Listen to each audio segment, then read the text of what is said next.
New York. Okay, well, in DBR here, welcome to Hamityville Horror. Thank you for visiting. I'm Clint, I am Don. and we are joined here with a special guest. We have one of our more prevalent members of the group who gets in our Saturday night hangouts. We have one Mr. Adam Backus with us today. We're going to sit here and talk a little bit about 1985's The Stuff. So you requested this one, did you not, Adam? Oh yeah.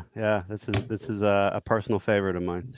Oh yeah, yeah. Is there anything that you could tell us about when you were first exposed to this movie and what drew you to it originally?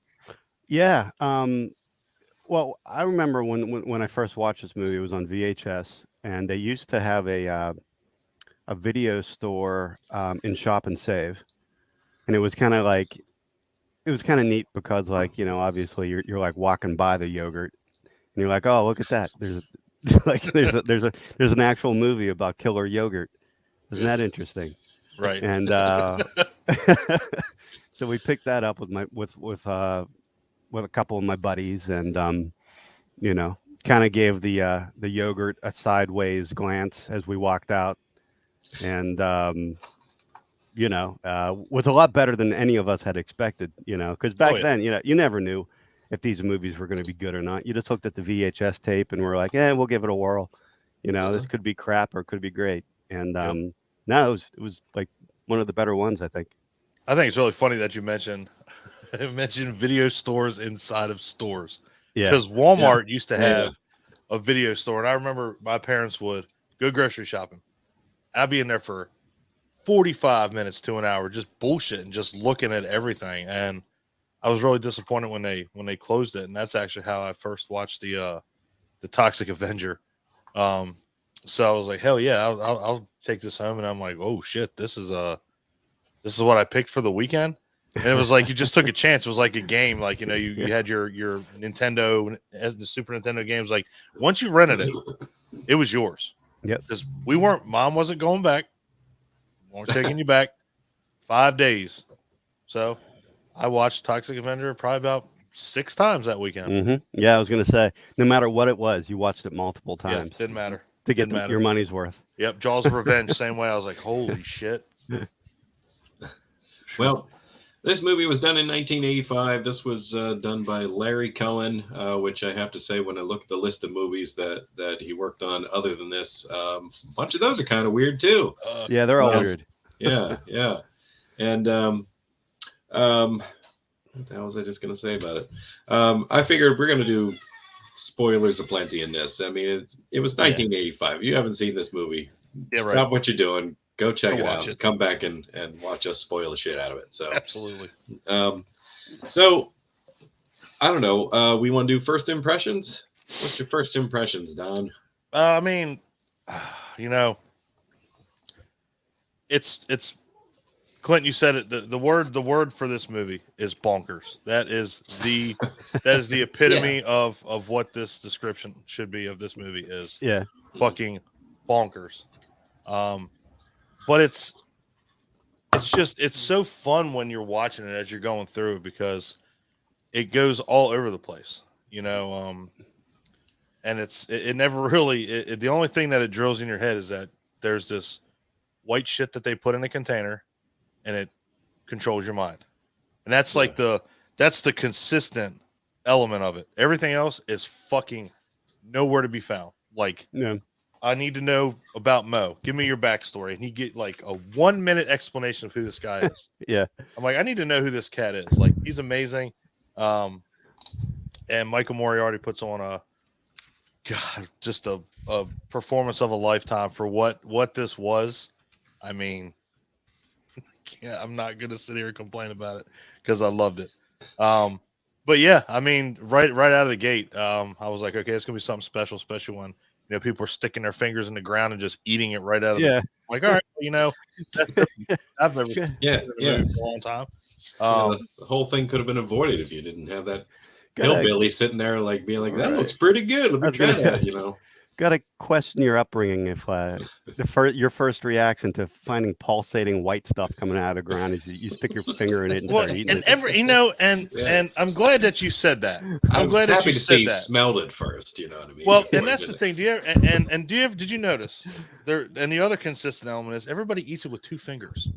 Oh, no. Like it's every time. It's not like the one finger dip. It's like Well, wham. Like this guy's like fingering the earth and Like a pulls it pap out. He's smear. like, yeah. and then he eat. I'm like, is there a hidden element here that No. nobody's talking One, about? Because it one was guy at fucking the weird. end. One guy at the end did do the one finger. He did at the very, very Yeah, end. yeah. That doesn't count though, because it was like then it was like credits. Was it a different? But it might have been a different product too. It might have been. That, It may have been. I don't remember if they were like hijacking the taste or if it was just the lumpy. stuff. So It was lumpy. That wasn't the stuff. all right. That was the lump. Well, But yeah, well- I love it. It's a fun movie. It's a fun fucking Yeah, movie. it's a fun, goofy movie. yeah. I- My first impressions of this movie is what the fuck am I watching? Yeah. And just seeing the way that it opens up, it's really weird and strange. And then they're packaging this product for the public to eat. They're marketing as a dessert item. Looks an awful lot like Cool Whip. Yeah, maybe a little thicker consistency than that. You know what I mean? Somewhere between icing and Cool Whip. You know, but the further it went on, it seemed like one big long advertisement, and it seemed to seriously be poking fun at the way we advertise products, or at least we have advertised products in the past through the 80s and so forth, because that was where everything was marketed at the time. You saw it on TV and you watched that commercial 600 times throughout an evening trying to watch 2 shows. Right. So on one of the 3 channels that we had. yeah, and after a while, it seemed to be like I kind of feel like he's trying to make a statement here. You know, like there's a hidden message in this. You know, we're talking about loopholes in the law where like certain companies don't have to disclose what they put in their products because it's a secret recipe. Yep. You know, and they're protected because of that, and you have no idea if their product is hurting you or not. You know, and I'm like son of a bitch. Right. And like it seems like they're trying to uncover, you know, the truth behind this product because they believe it's hurting somebody. Yep. So, yeah. Anyhow, I developed that over time. That wasn't my immediate thoughts. You went way. But after I digested it for a few minutes, I'm like, okay, they're saying something here. Yeah, right. Anyhow, first impressions when you first saw it, Adam. When I first saw it as a kid, yeah. I mean, I was just in it for, you know, I wanted to see a Blob movie. You know, that was, you know, I just wanted to see a movie like the Blob, and that's you know, like Larry Cohen did a lot of these movies where they were kind of like homages to like movies in the 50s, like Q the Winged Serpent, Yep. with the stop motion stuff. And this was definitely supposed to be, you know, like reminiscent of the Blob, and with, you know, some of the Blob effects, and actually, and to a lesser extent, even like a movie like Invasion of the Body Snatchers, where like people get taken over and your mind is possessed by another entity or whatever. And but no, I mean, I loved it when I was a kid. I thought it was so out there. I thought the special effects was awesome. You know, how people would like their jaws would get disjointed when like the stuff was like pouring out of it. Yeah. But yeah, and like and I agree with you. Like, there's definitely it's definitely a satire about you know, capitalism or commercialism or whatever. But what that message is, I'm not 100% sure. Yeah, that was not conveyed. There was no definitive answer to that, without a doubt. And another thing too is keep in mind what all Larry Cohen did. So, you know, not everything he did was tongue in cheek. I mean, obviously, you know, the stuff, It's Alive, Q the Winged Serpent, but one of the movies that he doesn't get a lot of credit for, because a lot of people don't know he directed it, was A Return to Salem's Lot. And that had Michael Moriarty in it. Obviously it wasn't as good as the very first one, the original one. Still good though. But yeah, not a lot of people know that he actually did that sequel to that. And It's not bad. Again, it's hard to compete with the original Salem's Lot. I mean, it's a great mini series / movie. But yeah, so this one was kind of like right like this, because this one was let's see, what'd you say, Clint? 85, right? Yeah. Because Return to Salem's Lot was 87, and then you had I think Q the Winged Serpent, I think, was 82. So, and then you had It Lives. So It Lives, I think, was one of his first movies. I think that was 74. And then there was a sequel to that, and then there was a sequel to that. There's actually 3 of them. Yeah. And It's Alive 3 came out the same year as Return to Salem's Lot. So this one was one of his later movies, either way you look at it. But man, I mean, it just hit hard with like you said, the consumerism and everything. Like, none of the other movies obviously have that, but Right. what a fun movie. Yeah, there's no real hidden message. I guess is there a hidden message in It's Alive? I don't. I mean, think so. there definitely could be. Like, don't don't have have a kids. baby. Yeah, there you go. Boom. There you go. Let's go with that. Let's go with that. Maybe.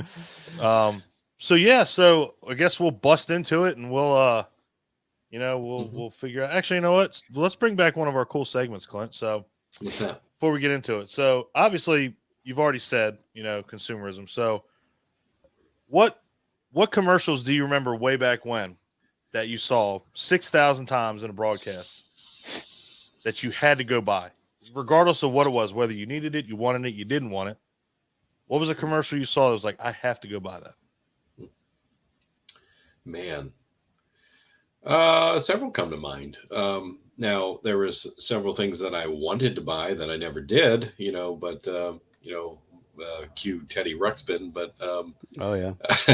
but it's like but if we're talking about like products and so forth, the ones that really resonated with me the most, I'd probably say something like the Coca-Cola ad campaign. I remember it way back when they were pushing that with Max Headroom, catch the wave, Coke, you know what I mean? And of course everybody remembers the Mentos commercials from the 90s. The it's fresh like maker. people doing crazy shit, hopping over taxi cabs and and looking back over their shoulder with a cheesy smile. They just pop one in their mouth. You know what I mean?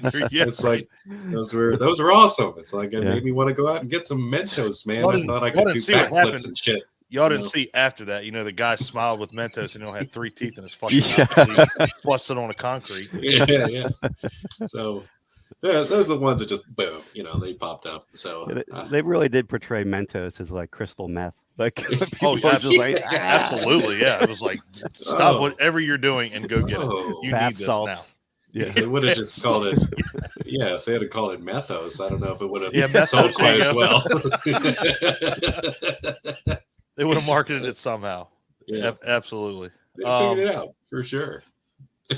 And Adam can probably attest to this too. So, especially when you're kids, fucking cereal was huge at the middle of all this. You had fucking Lucky Charms tricks. If there was one, and toys were another thing. I was gonna say toy commercials, like He-Man, Ninja Turtles. If anybody's ever seen Street Sharks, which I know Adam has, yeah. Stupidest fucking cartoon ever. But man, when you get Vin Diesel in your commercial and he's messing with a figure, I'm going buying that motherfucker. We're going to Kmart right now. I'm going to get every one of them. Yep. And it was just like, it was the stupidest fucking thing. Like, all the shit that you looked at was just so dumb, but you didn't care. You just wanted it. You didn't care how dumb it was or what everybody else thought of it. You just didn't care. Like, I had RoboCop figure from the animated series, and everybody's like, RoboCop had an animated series? Yeah. Dude, Rambo had an animated series. Series. Yeah. They made a cartoon named it Kids. Yeah. So, like, again, and that's the thing, like, when you're a kid, I didn't watch Rambo. PTSD. Yeah, I didn't watch Rambo when I was a kid. So when the animated series, I was like, who the fuck is this guy? What's with this chest butter guy that fucking just kills everybody? And I'm like, okay. And then you go back and you watch the original movie. It's like, oh shit, this is dark as fuck. Just like RoboCop. Like, what the fuck? What did I miss? RoboCop too. Like, like I get it, robots, kids love robots, but that is not a movie geared for kids. No, You no. know, bitches leave. Like, Bitches leave. Oh, and that dude that gets melted in the toxic waste, like Oh. that's Makes in the my greatest top noise ever. 5 scary stuff from childhood, along with like Large Marge and that robot alien dude from Last Starfighter. Like, Oh yeah. Oh there's yeah. moments that I wasn't prepared for. Yeah. It freaked me the F out. Yeah. You know? He just falls on him and he's like, hell man. Like this guy's fucking face is falling off. He's like, get away from me. It's like, Yeah, fuck yeah. you. I've been with you the whole movie, but get away from me. Yeah. But yeah, another good one was movie previews. Back then they just hit harder. Mm. You know, there was always a movie that, like, I was waiting for a Spawn movie, a live action Spawn movie. Mhm. And when it happened, my mom looked dead at me and said, if that movie's rated R, you're not going to go see it. I was like, Yep. motherfucker. I was like, because I read the comics, played with the toys. Like, if this isn't rated R, I'd be surprised. And it said PG-13, and I freaked the fuck out. We went and saw it the next day. Yeah, dude, trailers were huge. Like, you didn't know, there was no internet, obviously. Like, we didn't know what movies were coming out. So like when a trailer would hit, sometimes it would be like out of nowhere, out of the blue. Oh You'd yeah. think, oh, they're making a part 2. They're making Police Academy 5. Yeah. I'm going to see that shit. Like, Yeah. you know, like 100%. And it's just like everything else. and just like you said, there's no internet. Again, coming back to the beginning conversation, you didn't look at reviews. You didn't get to see reviews. You were like, I don't give a fuck if this is bad. I'm going to see it. I'm going to play it. I'm going to eat it. I don't care. So I remember going to see Darkman simply because of oh my the God, trailer. Damn it. Yeah. Mm-hmm. Yeah. But you were not prepared for take the fucking elephant. No, probably not. No one was ready for that. No, even Liam The Neeson world wasn't wasn't ready.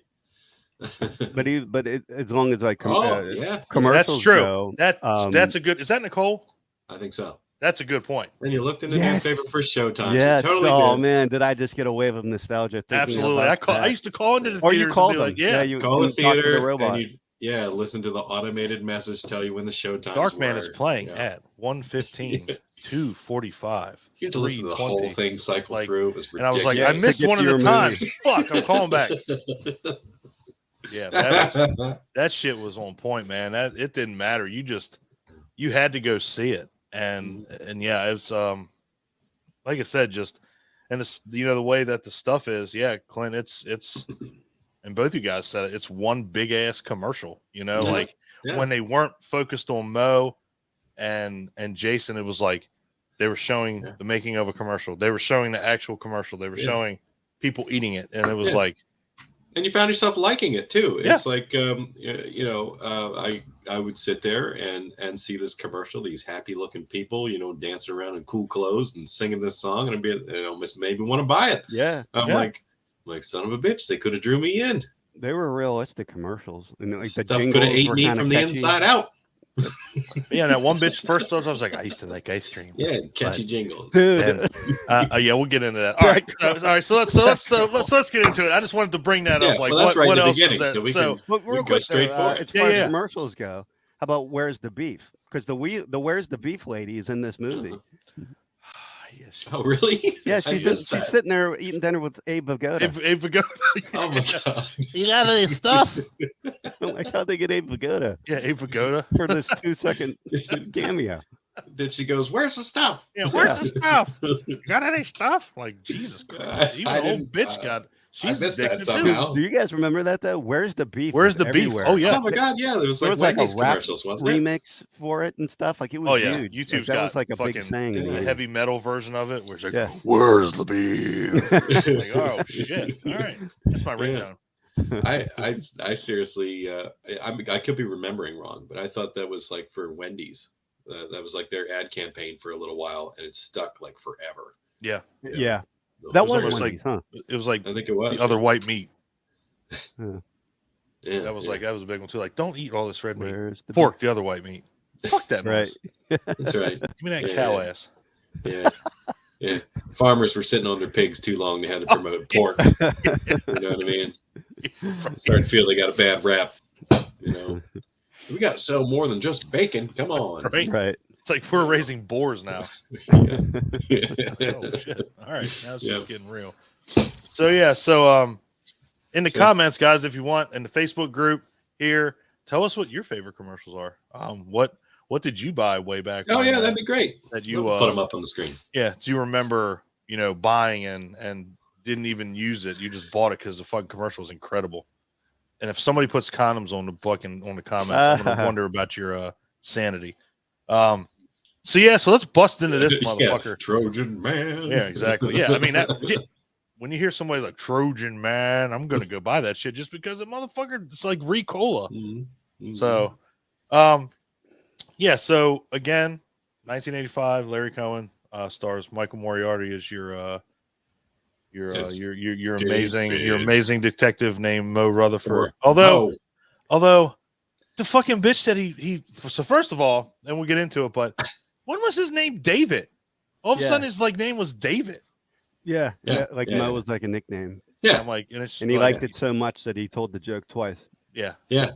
Right. Who tells the same? Yeah, and it was a different punchline. Yeah, each time. It didn't work as well the second time. Yeah. The first time it worked like fucking. Every time it gave me that lady was ready to take him to the hotel. If you remember, it worked absolutely too well. I think it did. Oh yeah, and there was a whole sexual tension there, and we're about to get to that. So again, when we open up the movie, wish list Sarah Jessica Parker. Damn, I had to actually stop and think, and now. We open up this movie with an old hillbilly looking at a hole in the earth. Yeah. And say, what he the just hell's walks that? over. Yeah, what the hell's that? Yeah. That's in Georgia. Doesn't it look like it's supposed to be like Antarctica or something? Yeah, it's like the thing. The first thing I thought was like, is this the thing? And it's Georgia. Yeah. Yeah. And he walks over. It's just a bubbling mass in the ground. I was like, all right, Beverly Hillbillies. If it wasn't oil. Yeah. And he just dips his finger in it and he smells it and he licks it. Now we found Fluffernutter. Yeah, Fluffernutter, exactly. So yeah, I mean, he's like, this is really good, it's really sweet. And then one guy's like, hey, what the fuck you doing over there? And he's like, nothing, fucking thing, you go. Yeah. Fuck you go. You eating snow? Yeah. his buddy eats it off his finger. Yeah. Yeah. All right. So that guy was far away. Yes. Then there's another guy that comes up and he's like, so gross. What are you doing? He's like, you got to taste this. He's like, here. And he's like, takes it, like dips it off his finger. I'm like, I'm never going to told him it was in the ground. Get your own. I'm never going to eat anything that was off another man's finger. I'm just. That's like sucking Cheeto dust off someone's fingers. Yeah. Never say never. Yeah. Right. I mean, well, yeah. New Jersey's next week. New Jersey. Fast approaching. Exactly.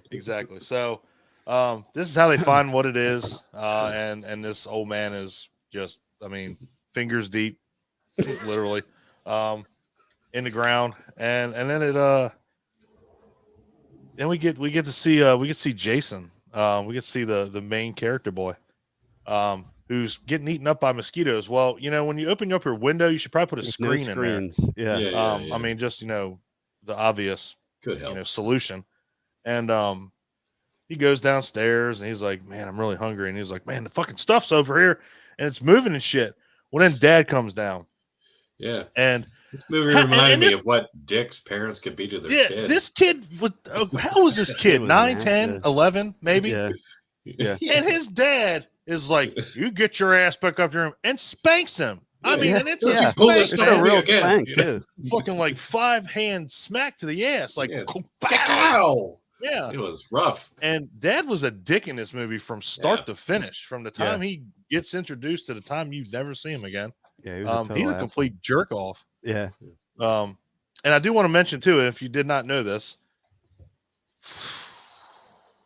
man, I used to play with those motherfuckers in the rain, and their wheels would fall off. It's the only one we got. I figured I'd throw it up. Who said that? It's Nicole. Matchbox car racing sets. Absolutely. Love those things. Do you remember the magnetic ones where you had to just like, and then the fucking, all I had to do was run over a cat hair and it would just fucking wreck? God damn it. It's like, now I need another car. The whole track's fucked up. So anyway, and I want to make sure if you did not know this. So the brothers in this movie are actually really brothers. The Bloom They did look that way. I wrote down that like the family looked Yes. They all looked like each other. I was like, Yeah. this is some of the more realistic casting of a family that I've Yeah, ever seen. Same thing. Between the And dad I and looked the it up. two Yeah, boys. the dad, the brother, and the brothers are related in real life. The Bloom brothers.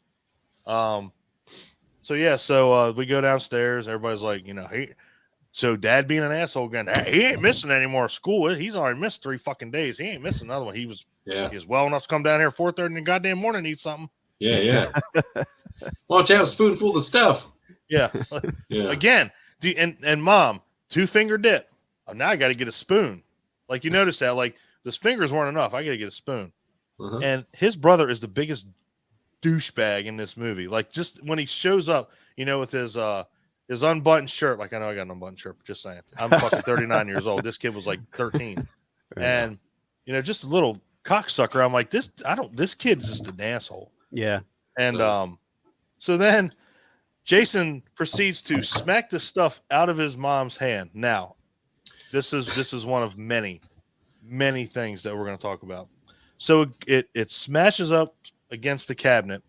Mom wipes it off and said, "There's not a spot here." Bitch, it's wood. Yeah. It's a cabinet. It's not carpet. Right. It didn't even leave a spot. Yeah. Not a grease spot, nothing. It's white. Like, is it going to stain white. anything? It's like, what is it going to do? Like, eat through the fucking cabinet? Yeah. It didn't even leave a spot. Well, I hope the fuck not, because otherwise we got a problem. So, cut to a shot of basically a bay. You see a motorboat. You see this big ass fucking yacht. All these assholes, conglomerates are sitting there. The shady world of big ice cream. Yeah, right. Yeah. Because we got Haagen-Dazs, we got Breyers over there, we got fucking Turkey Hills there. Meeting like they're like the super villains. Yeah, having a private floating yacht meeting about how they're gonna take down the stuff.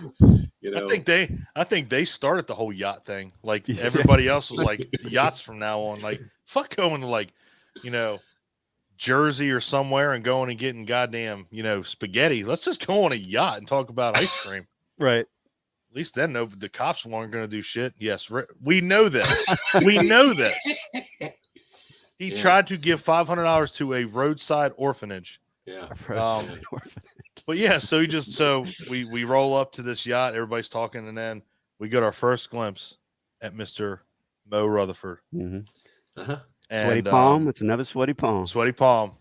Sweaty palm. Mr. Sweaty palm. Yeah, damn, private dude, investigator used to work for the FBI. They canned his ass, and you never find out why, really. Nope.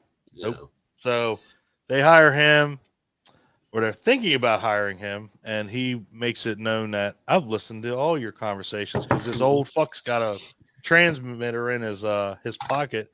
Yeah. And I was expecting them to just all start going like, this dude's fucking James Bond. And he said, God damn. All right. The first time he says it, he says, well, my name is Mo, and you know why they call me Mo? Because every time they give me money, I want Mo. Right. Okay. Sounded okay. Okay. Now the second time he says it's a lot better. So basically he's trying to find out what the fuck is going on with this stuff. And I'm gonna let Adam talk about the next part because we cut to I'm pretty sure we cut to the first commercial. Yeah. With this with a lady that just comes on, and she is orgasmic about ice cream and just and she looks like treats. Like if Glenn Close and Will Ferrell got into one of those fly pods and turned into like one person. I know exactly what you're saying, dude. Like, is that really what quantified? You just gene splice them together in a really teleportation. Quantified? Can I find this bitch? It's a hot lady. I'm sorry. I'm not to be judgmental. No, I gotta get. I'm not Ryan Gosling, but but she's talking like a really raspy, smoky voice. I was a little girl and I liked ice cream. I like that. Now I'm a big girl. Oh shit! Oh, hold on. Before you go any further, hold on. Just make sure everybody can visualize as we're speaking. Oh my god, I can't believe. Oh, you're gonna bring it up? Oh, absolutely. If I'm gonna do it, we're not going to talk about it. Not you're gonna have me fucking talk about it, and then Let's see, what screen am I on? Women in the stuff. Yeah. All right. So imagine this chick talking to you. Yeah. Actually, you know what? She looks so. Oh God, she looks like so. She There looks she like is. somebody that could be in RoboCop. Yeah. Wow. So imagine her. She's like, I used to like ice cream, and I used to touch my titties with it, and then I found the stuff. And it is so weird. And I'm not going to play the clip because I don't want to get kicked off YouTube. But if you can watch the movie, go do it because this is the first like amazing part of it because she's scary. In the role. Yeah. Mhm. And you just shave her head. She's already almost like a female Cenobite. Dude, she Like does she's make not, female you know. Cenobite. God damn. I'm getting her off the fucking. Yeah. No, come on, I can't. Well, I can't do it. And that fur coat makes her head look really small. Well, that's right. I like that the whole commercial was fur coats and swimsuits. Like, how much sense does this make, people? It's like, are you cold? Are you hot? What are you trying to fucking sell? Yeah. Seriously. How you market? Come on. I mean, I ain't never seen nothing like that before. Like, goddamn, fur coats and swimsuits. You know, they sell beer with chicks in bikinis. That's how they do it. This is true. This is true. They're like, what do these beer drinking dudes like? I have chicks in bikinis. I will agree with that. McKinnon, yeah. Kate McKinnon, 100%. Oh, 100%. She knocked her out of the park. This is, the whole introduction to the commercials, and is it just her? Or do they bust into the commercial, like the whole behind the scenes with that one chick? Where do we get? Is that later on? I can't remember. Either way, listen to this clip. Go to YouTube and listen to her talk, and you'll see what we're talking about. Yeah, she's amazing. Yeah. Oh yeah, nothing. No, there's not. Of course. Well, I mean, of course, coming from Claire. I mean, come on now. So she talks, and then I think we get. I can't remember where we go. We go all over. Again, it's hard to fucking nail this movie down where we're going. Yeah.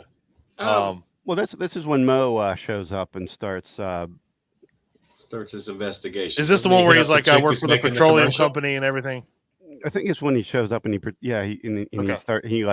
disrupts the filming of the commercial. Okay, I couldn't remember if they did this one and then do something else, and then he came in. Yeah. Oh, and then the biggest sexual tension in movie history. Yeah. They call me Mo because every time I get something I like, I want Mo. Yeah. And then it's like, well, my limousine's waiting outside. Yeah, she's like, they got room service at your hotel? Bigger. Mine's bigger. He's like, I bet mine's bigger. Damn, guys, just fucking get it over with. Right. Yeah. So he's obviously thinking, I gotta make up an excuse here. So he says he works for a petroleum company, and what the hell's her name? Nicole. Nicole. Yeah, Nicole. Nicole. Haha. Hi, Nicole.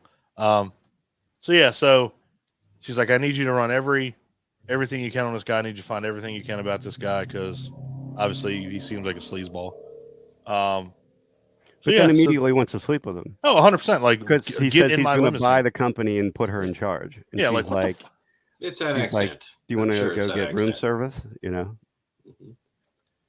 Yeah, like if you have a limousine and you're staying at a hotel, I'm pretty sure wherever you are, it's going to have room service. Right. So, and then I think we go back to Jason. Then we go back to the family. I can't see this movie is so. I just watched it this morning, and I can't even fucking put this puzzle together. Let's just you know what? Fuck it. Let's just talk about one of the greatest scenes in this movie when Jason decides to go into a grocery store. Mm-hmm. Okay, and if anybody remembers the old shopping carts back in the day, they always on the front of them, they always had like an advertisement that they had that they would change every week, whatever. And the stuff was on all of them. Well, he goes down the fucking aisle and there's this little kid with the stuff. And he's like, don't eat that. I mean, like, no, nonchalant just bats it the fuck out. I mean, just grabs it and throws it on the ground. And then he proceeds to go to every aisle in a grocery store you can think of. The cold, the frozen on the shelf, and just wreck every fucking display of the stuff. Right. And I love how these guys it almost felt like a Looney Tune cartoon. Like these guys had just got done stacking this display up to the ceiling. And they're like, well, here comes this little asshole. And one guy dives in front. He's like, please, God, no. It's like, bitch, he's got a broom. He can just, and he does. He Yeah. fucking whacks the shit out of it. Yeah. And And it makes its way into the newspaper. And on the strength of this alone, Mo's like, I got to meet this kid. yeah. Right. Yeah. He's That's all it took. The only person right? who somehow avoided the stuff, and this was the proof of it. I don't know.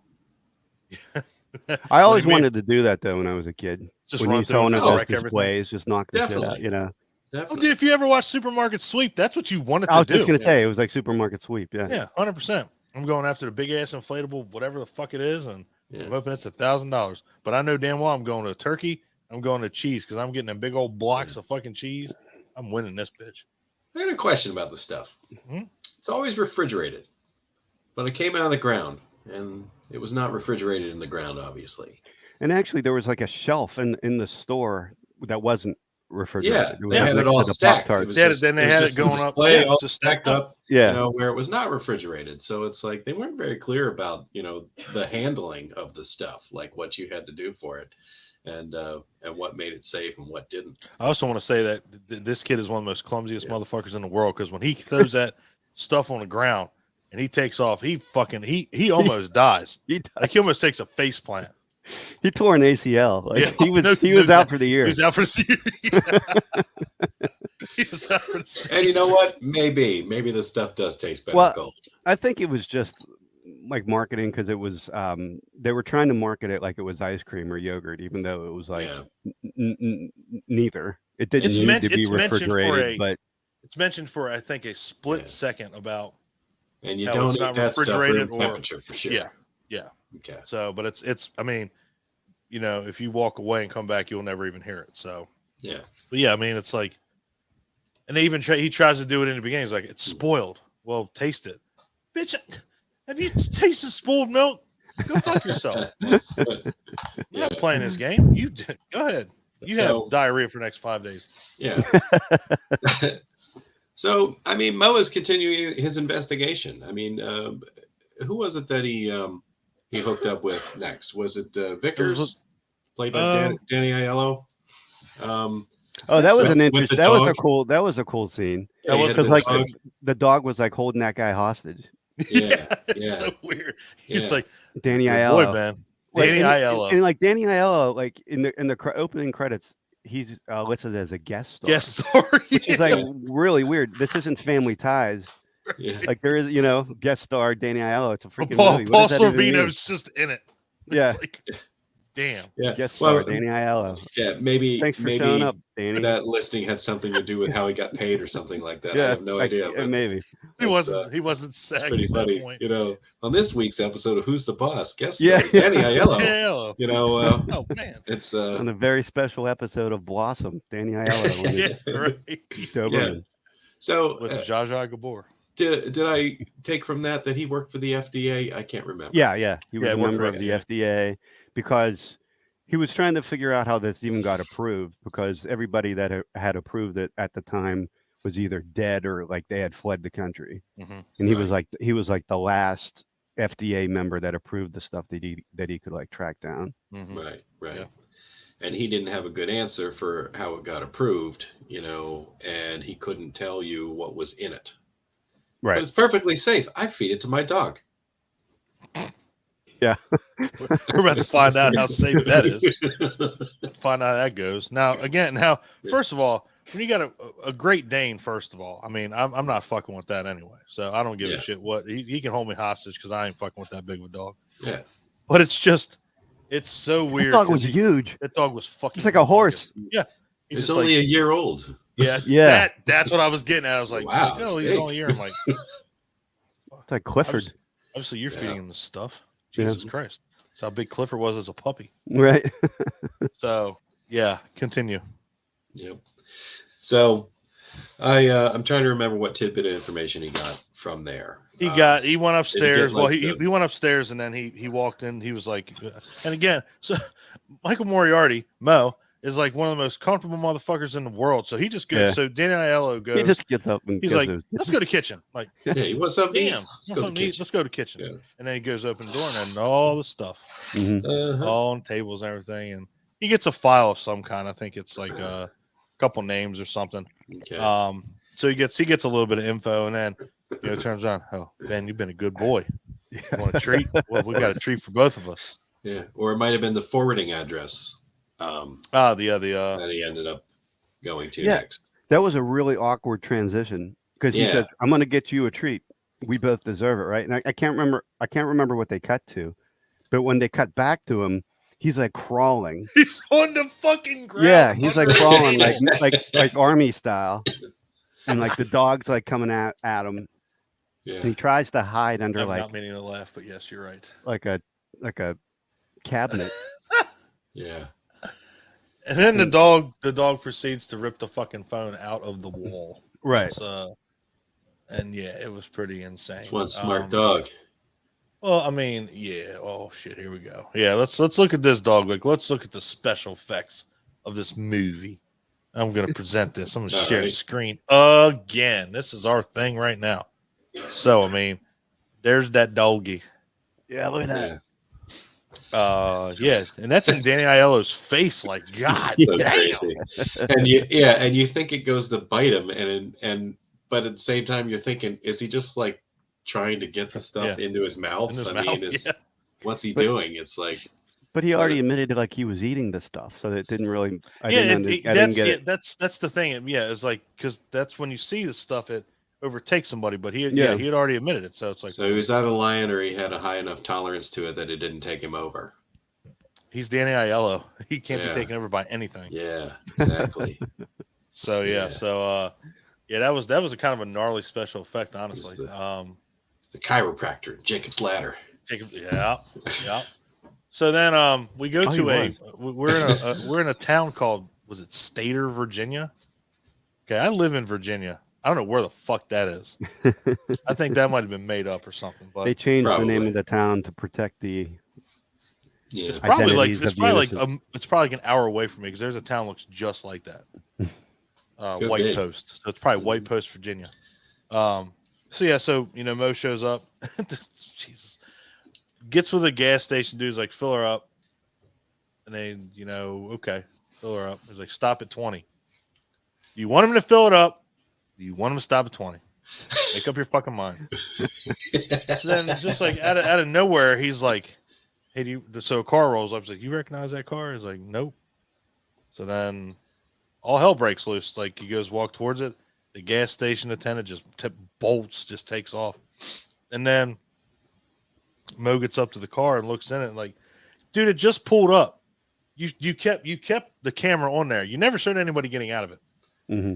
And then one of our other protagonists, Chocolate Chip Charlie, just comes barreling over the roof of the car and just fucking karate kicks Mo. Just bam.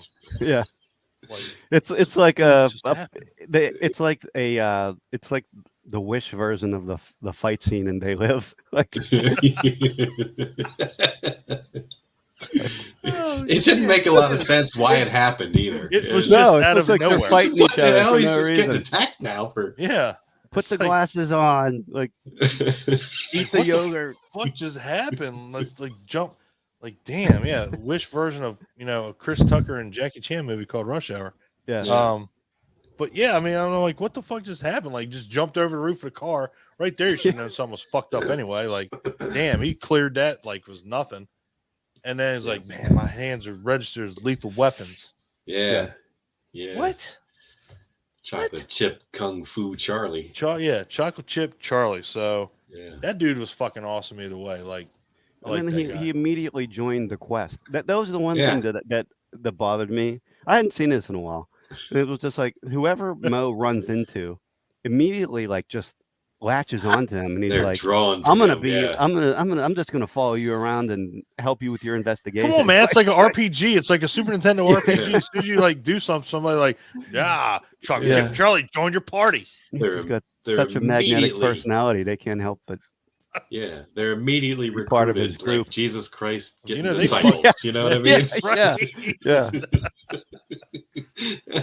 Like, well, did they fuck? Like him and Nicole fuck? Like, well, did him and Chocolate Chip Charlie fuck? Did he fuck Jason? I mean, everybody that joined him was like, like they just met. Mo just punched him in the face, and it's like 2 seconds later. He's like, talking like they've known each other for like Absolutely. 20 years. He was his superior at that point. Like, well, my lethal fucking hands. Yeah, that's the other thing.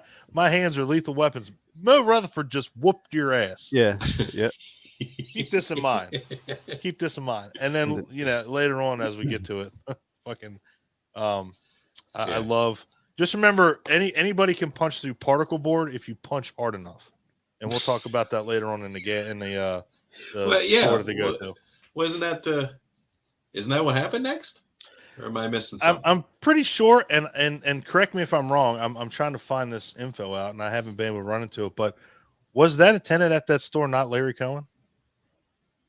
Because I'm pretty sure that was. I don't believe that was Larry Cohen. Okay, I thought it was. I don't think he was in the movie. Okay, James Dukas. Okay, thank you. If you go and look it up, if you go look up Larry Cohen, they do look kind of similar. So that's why I was kind of wondering like who that was. Okay.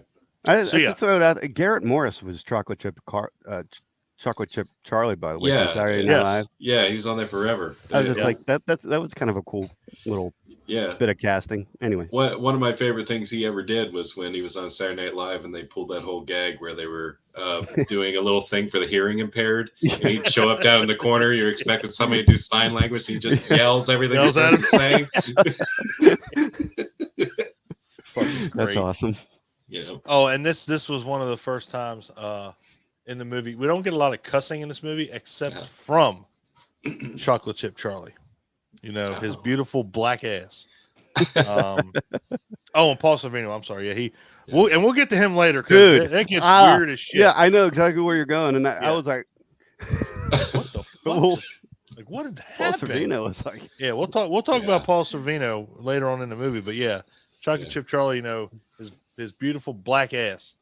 So then they go into basically a convenience store on the side of a gas station. The attendant is automatically fucking weird as all get up. Yeah. And then like you hear his stomach growl. If you listen real close, like you can hear his. You ain't even gotta listen. You're gonna hear it. Yeah. He's like, well, I'll be right back. He goes in the back, and they're like, well, should we beat shit out of him? We can do that. Should we throw him in the back of the car? We can do that too. For me, like they were like in swaggo with each other. Yeah, they had it, man. Totally on the same page. They had it. And then so they go up to the door where the guy walked in, and like Chris Tucker and Jackie Chan, like you were saying 100%. Earlier. So they go up to the door, and he's like, well, hurt the door. Yeah. Like, I always like to knock first. Like, God, see, that's my shit story right there. That's why you don't shit next time. There's people like that knock first and beat the shit out of the door. Thing you know, they're trying to sit bang, on you. Bang, bang, bang, bow, and they're in the fucking bathroom. Like, why do you even have to knock now? Like, fuck that. Don't just at this point just come in. I'll tell you I'm taking a shit. Mm-hmm. So they go in and Mo makes it a very, very clear thing that he doesn't like. He doesn't like when these people's mouths open, like Alec Baldwin and Beetlejuice, because that happens every fucking time. But what's funny about it is this guy recovers, like he's like, oh shit, my mouth, and he's like, no. And you see him later on, and we'll get into that if you guys didn't notice it. We'll get into it. Mm-hmm. So either way, Mo and Charlie have one of the weirdest interactions when Mo wants to jump out of a window. He's like, are you really going to jump out that window? It's like, yeah. You got a gun on you? Oh, yeah. What the fuck? Fuck's that guy? What are you talking about? Like, I'm jumping out of a window. Registered weapons. Yeah, I'm like, he's like, you got a gun? What the fuck's that? Why did anybody ask for jumping out of a window then? Are you really going to go that way? I don't think that Michael Moriarty was given the script. I think everything was during the making of this movie. I'm pretty sure he just ad-libbed everything he said. I'm okay with this. I think he made the decision to do that accent too. Yeah, I'm going with you on that one too. At all, other than he wanted to do it. Yeah. He's like, I don't care what you tell me, I'm doing it anyway. Yeah, and it worked. I mean, let's face it. I mean, his dialogue in this movie is fucking hilarious. It is great. He's such a quirky character. Yes, you know. Yeah. So yeah. I really feel like Troll. I really feel like we missed like 25 minutes of this movie. Like I feel like Jason played a bigger part, but maybe he didn't. He really didn't. No, he was just kind of thrown in. His story was kind of just peppered in throughout. Mo's investigation. Yeah. It was just his whole contribution to the movie was just showing how his family got possessed by. Yeah. But I'm pretty stuff and sure how- I'm pretty sure we're on track, because I know the next part I know is when they're really trying to get Jason to eat this shit. Like, he goes downstairs and his brother's playing the fucking most horrible Atari game I've ever seen. And they're all like, we don't have to go to sleep because we've been eating the stuff because we're eating right now. Yeah. So you're eating whipped cream's keeping you up for properly now. Yeah, eating properly. Yes, thank you. Want to make sure you get the verbiage right. Absolutely. Yeah, we're eating properly. So he doesn't want to eat it. I mean, obviously, remember the tirade in the grocery store. So his dad's like, you're going to eat the shit. You're going to like it. He's like, well, fine. I'll take it upstairs and eat it. Right. So they don't even want to watch him do it. Nope. Yeah. He's like, plot hole. Let's pour that. Yeah, right. Yeah. Plot hole. So let's pour this in the toilet. Now, again, if you don't eat it, it pretty much knows you're not eating it. So Right. you dump it in the toilet. Yeah. So it's like, fuck you. It's like I'm barely coming like back out. moving. Man, you just dumped me in the toilet. I'm eating your face off. Right. Like, game over. He just like a courtesy flush. Yeah. I Yeah. kept waiting for it to shoot back up. Yeah. Well, that's why I slammed that lid shut. He's like, Oh, he was like, blam. Oh, and I know it's a private chat, Adam, and I don't care because I'm gonna say it anyway. Yes, you may drink thanks. beer. Thank you For for my sponsor. Yeah. Golden Monkey. Fuck that. No, here's this one. Do this one. Yeah. Okay. Cool. Yeah. So dumps it in the toilet. Decides to put Barbasol in it. I felt like it was like a Dennis Nedry thing. Yeah. Like from Jurassic Park. Like, I'm take the fuck shaving cream out so I can get all these embryos. Same thing. Let me put every ounce of Barbasol in this and take it downstairs. And notice he's still packing it down. Like, Yeah, when he's walking downstairs. Like he's making sure. Right. So he's like, man, I was wrong. This shit's so good. And he seems like, God damn, this is fucking Barbasol. Did think it was a little weird he didn't rinse it out. Exactly. Like he wasn't worried about cross contamination. Right. Jesus Christ, it's not Gordon Ramsay. This stage in the game, he's not fucking John Taffer. But again, now I want to bring this point up again. So, Jason's sitting there eating, and he's like, oh, this is not good. So there goes Dad, double dunking fingers, clink. And he's unaffected either way. Like, it's shaving cream, and he's like, nope, no reaction. Okay, so obviously if you eat enough of this stuff, your taste buds are non-existent. Yeah. Yeah. So then they all chase him, and they're all really fast. Really fast. So yeah, like fast zombies. They're almost fast. like the zombies from like Dawn of the Dead. yeah, like they're taking off. They're like they're hauling 28 ass. days later. They just burned 5 million calories how fast they were running. Yeah. And then Mo pulls up and is like, get in the car, I saw it move too. What are you talking? First of all, what great timing. What impeccable timing. Yeah. when all your family's there and you're like, hey, I saw it move, get in the car. So you get to watch your son get abducted. Yeah. Right. And yeah, it was weird that he went straight for the kid's house after sending Chocolate Chip Charlie to Washington. Let's rewind by like 10 minutes here. Next time we're on a roadside bar, let's not tell anybody we have a car, and let's walk up to a random person and be like, are you going down this part of the highway? I just about wrapped up. Get in the fucking truck. Yeah. Oh, the diner scene. Oh, yeah. I liked how he bought a cup of coffee he didn't drink. Didn't drink it at all. Yeah. He's like, nope. Got any stuff? Yeah. And then she's like, nah, I wish we did. Wish we could get it. Well, and she walks back in the bag. It's like, you hoarding bitch. Yep. Look at all that shit in the freezer. Yeah. That guy was just starting to eat his country fried steak, and he was like, all right, sure, I guess. Yeah, fuck it. I mean, you already interrupted me. Yeah. You already brought a black man in the diner. You already made it awkward now. Sure, let's go. Eating his country fried stuff. And again, there's a hidden thing that Adam's laughing about with that, and we're gonna get to it. But yeah, so they're in the diner, and I mean, Clint, next time I see you somewhere, I mean, obviously we're best friends, so you can be like, yeah, but I'm just be like, dude, are you done yet? Can we go? What the fuck are you talking? I need a ride. Yeah. Oh yeah, I'm almost. I don't even have a check yet. I'll fuck. Yeah. Let's go. It's like, I'm almost finished up. Yeah, Head well, that way. he was waiting for his fucking pumpkin pie, and I want to make sure that everybody knows too. Chocolate Chip Charlie, when he asked, he's like, "You got any good chocolate chip cookies?" Goddamn well, he wasn't talking about cookies. Yeah. And if you don't figure that out, watch the movie and you will.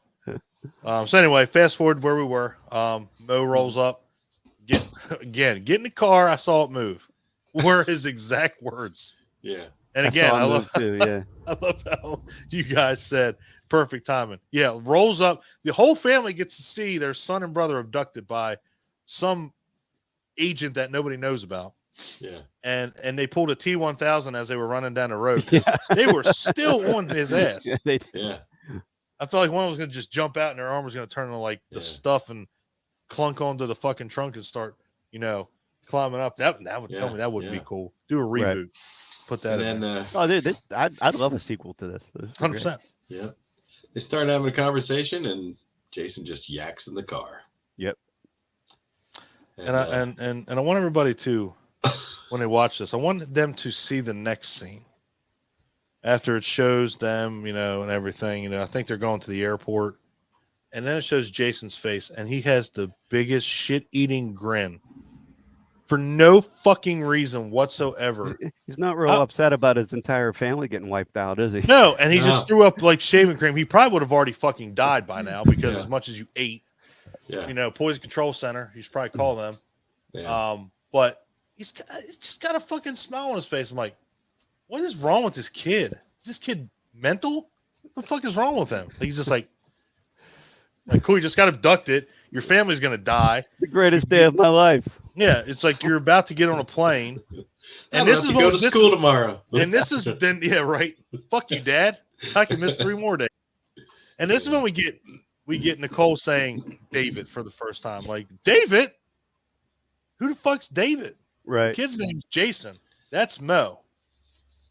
Never explained that one. Just David. Okay. I think he introduced himself as David Mo Rutherford. Oh, did he? So David was like his real name. Jesus Christ. Yeah. But he uses Mo because it's a great icebreaker. He just wants some Mo. I'm going to use that in Jersey. I'm Adam Mo Backus. I'm like, oh. Yeah. Like, what's your actual middle name? Does not have anything to do with Mo. Me a beer. I just want some Mo. I just want some Mo. It's really Christopher, but it's Mo for 3 days. Yeah. But yeah, I mean, it was just weird because I didn't even catch that, so I'm glad you said. How do you get Mo from David? Isn't Dave short for David? Usually. Yeah. Like Mo's like, so MOEMO. Where's the fucking what's the long version of it? So yeah. Anyway, so they get on a plane, and Jason wants to make sure everybody knows that he's 12 years old and never been on a plane like this before. Kid, I'm 39 years old and ain't even been on a plane like that before. Yeah. You're a lucky motherfucker. You don't have parents anymore, kid. Yeah, right. Yeah. Again, you are very, very non-caring about your take family. A moment to just reflect on the fact that now that you're not going back home. That this strange, goofy guy that picked you up is going to support you forever. Yeah. And says that he saw it move too. We still have no idea what he's talking about. We know it's the stuff. Yeah. But when you first watch, it's like, whoa. But how would they even know they had that story in common? Well, that's the thing too, and because it was all the newspaper thing. It all goes back to the newspaper. That's how he saw him, but it's like still. Yeah, I totally forgot that's how. I was like, how did he even know about this kid? Like, I totally forgot about it. Yeah, and I did too. Yeah. At that stage, I was so fucking gone. I'm like, yeah. I don't even know how he knows the kid. But I mean, a newspaper article is not going to release any details about the kid. No. You know what I mean? And I don't think they're going to put any real written statements about him in there. Yeah, they're not going to release any. They're not going to give his address. Other than this, this kid claims that he saw the stuff move in his refrigerator at home. Like is that how Mo knew? How convenient. It was in the article. I mean, right. How convenient. At the end of the article, it's like, if you'd like to talk to him yourself, he lives on 2342 Mitchell. Show up at 10:30 at night when he's getting chased by his family. Yeah, Stuffington Lane. So, Stuffington Lane. I don't know. If you looked at my name and said it. Yeah. I accept it. Yeah, it's acceptable. I'll allow it. So we get on a plane. Where do they go to? Do they fly to Georgia, right? Yeah. Okay. And that's when they meet the militia or whatever, right? Yeah, I guess that's what that is. No, he wants to go to where they were basically quarrying the stuff. Oh, yeah. That's right. I That's skipped right. the That's whole- right. See, I say it's so quarrying, easy. It's so easy. It's tough to get get lost confused and with this bounce movie. around. Yeah. Didn't the quarry scene almost feel like, all right, this is the end of the movie? Yes. I'm That's at what the I quarry thought. scene. Yes. There's a We're like giant thing. halfway. I'm like, this is gonna yeah. And then it turned into Police Academy when they Right. meet up with the militia. You're 100% right. It It's like turns into like some goofy. But It did anyway, get- sorry, I don't mean to. it did no, interrupt. get- I was No. actually gonna get into that. Like this Yeah. movie, I as much as I love it, when you get to this point, you are either invested or you're about to take a nap. Yeah. Because, like Adam said, this felt like the end of the movie. You know, they hijack a truck. You know, Jason almost dies, and again, you know, I'm pretty sure, Clint, we're gonna do an experiment. Next time we see one of those tankers, I'm gonna throw you in it, and then I want you to yell and let me know if I, and I'll let you know see if if I you can can hear me you. on the outside. Yeah, 100%. Okay. Because All he heard him, he's like, Jason. Well, it has to be empty. Yeah, completely. It's like, Otherwise, Jason, yeah, Jason, I'm gonna otherwise get it you out of won't there. work. Jason, I'm gonna get you out of there. Yeah. And- Like there's a vent in the side or something. He was just leaning up I'm against like- it. I'm like, all right, so you know, we this is reinforced to carry shit, whatever it is, lead line, yeah. steel, whatever. But he's like, Yeah. Jason, I'm gonna get you out of there. Yeah. Just hang on. So they went to basically the packaging plant and they took a tour. Oh yeah. Yeah. So I don't remember. Tell me this scene didn't even feel like what Halloween their 3. excuse was. How did they get a tour? Tell me It that actually didn't feel made like me- Halloween 3. Made me think of Mr. Rogers. Actually, do you remember when he used to like tour like Oh weird my plants out of fucking like, god! this is where we make light bulbs. This Like, is where we oh, make milk. This is how Yeah. milk gets homogenized. Can we just go back to the land of make believe, please? I Yeah, don't need to know how they make whoopee I cushions really or hate you whatever for the bringing fuck that up. this is. Yeah. There's another. Oh Yeah. my I god. want to see some more creepy dolls. You know, it would Fucking be like that nostalgia. weird factory, like trying to teach the kids shit. And that's Yeah. kind of what it felt like when you went to the factory. Yeah. And I remember his voiceovers. Oh my god! Now look, kid, this is how they get milk out of the cows. This is how they put it in the bottle. This is how it's packaged. This is how it's sold. I'm like, holy shit! But you're a kid. I don't give a fuck. Like, this is incredible. Like, show me this, and then go back to tying your shoes and putting your jacket on, Yeah. Yep. and I'm good. Yes, it did. But it felt like Halloween 3 to me. Like when Tom Atkins and Stacey Nelkin go through. You know, with sure. yeah, He's giving them the Cochran, tour of the tour Silver of Shamrock. how they make the mask and everything. That's what kind of felt like. And then Yeah. you guys like, you shouldn't be taking pictures. Smile, snap. Well, that rule went out the door real fucking fast. Yeah. So I don't remember their cover story for going there to get the tour in the first place. But they got the tour, and it seemed that they had no serious interest in the production facility at all, you know, other than he wanted to steal one of those, you know, jumpsuits that everybody was wearing. Right. Oh, she makes it a point to say, I'm so glad you saved this rather than my purse. Uh-huh. What the fuck happened to your purse? Because Don't last I know. checked, you had it on your shoulder when you got off the goddamn plane. Oh, so we're gonna do another thing, because again, guys, look, if you haven't seen this movie, go watch it, because we're doing our best to keep this coherent, and honestly, listen to us talk. We're doing a great goddamn job. But so there was one part that we didn't bring up when he goes to a high rise and talks to one of the big deals, I guess, that for the FDA or something, and they give him. He's like, "Oh, is that $1,000 bills? Is there 25 of them?"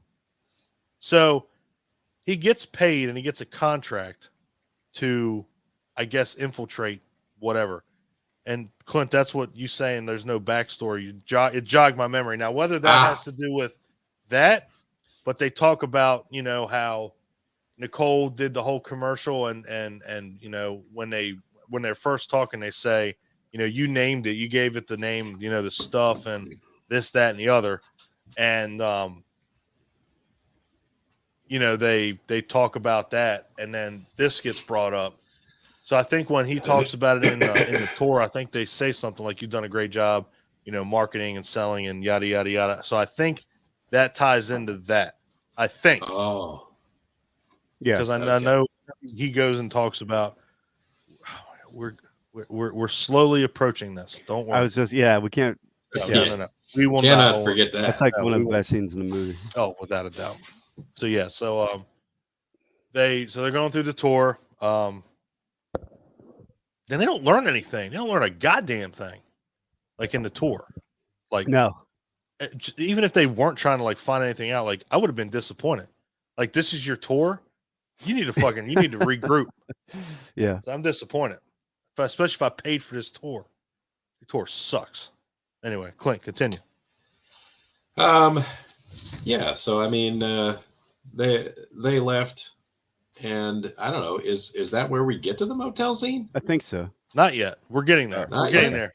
Okay. What did I miss? I think no. You know what? You might be right because don't they go back? They go back later with the jumpsuit, and he takes the truck. Yeah, right? that's later. Yeah. Okay. So yeah. So they almost get killed first. I'm pretty sure. Olin brought it up, so fuck it, we're doing it. All right. So yes, Clint, please, I will let you explain this one. Yeah, I don't know. They end up at some motel, and they just want a room, and he cracks a bunch of really weird jokes with the front desk clerk dude. Totally out of it. Yeah. Had to been. Where it's like, good thing we're getting adjoining rooms. She likes to dictate, take dictation. In her sleep. Dictate. She does this. Checks my hunts and my pecs or something like that. I'm like, what the fuck is he saying right now? He's just rambling. Yeah. It's like me at 3 a.m. during a hangout. Like, yeah, but you're more rambling. coherent. You make sense. I'm like, what is he talking about? Like, what the fuck? Yeah. So, and they do literally attempt to sleep, but for some freaking reason, the bed is completely packed full of the stuff because it starts like seeping out of the pillows. Yeah. You know what I mean? It gets on his face. He ends up on the ground. He's freaking out like he's got a face hugger on from Alien. And and she's like, "Oh, don't stick your hands in it." Don't touch it. And her screams like she's like, like she's like, I'm gonna give a fuck that he's about to die. Yeah, she's like, I'm gonna burn it off. And like lights a match and like holds it up close and it like ignites like there's freaking lantern oil or something on it. You know what I mean? It just goes right up. Oh yeah.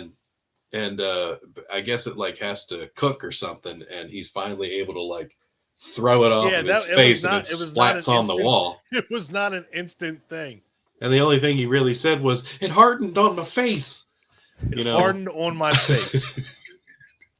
And then randomly, like from nowhere, like that dude, the door opens and this dude like says, he's like, "I'm gonna kill you," and he just attacks him for like zero reason, unprovoked.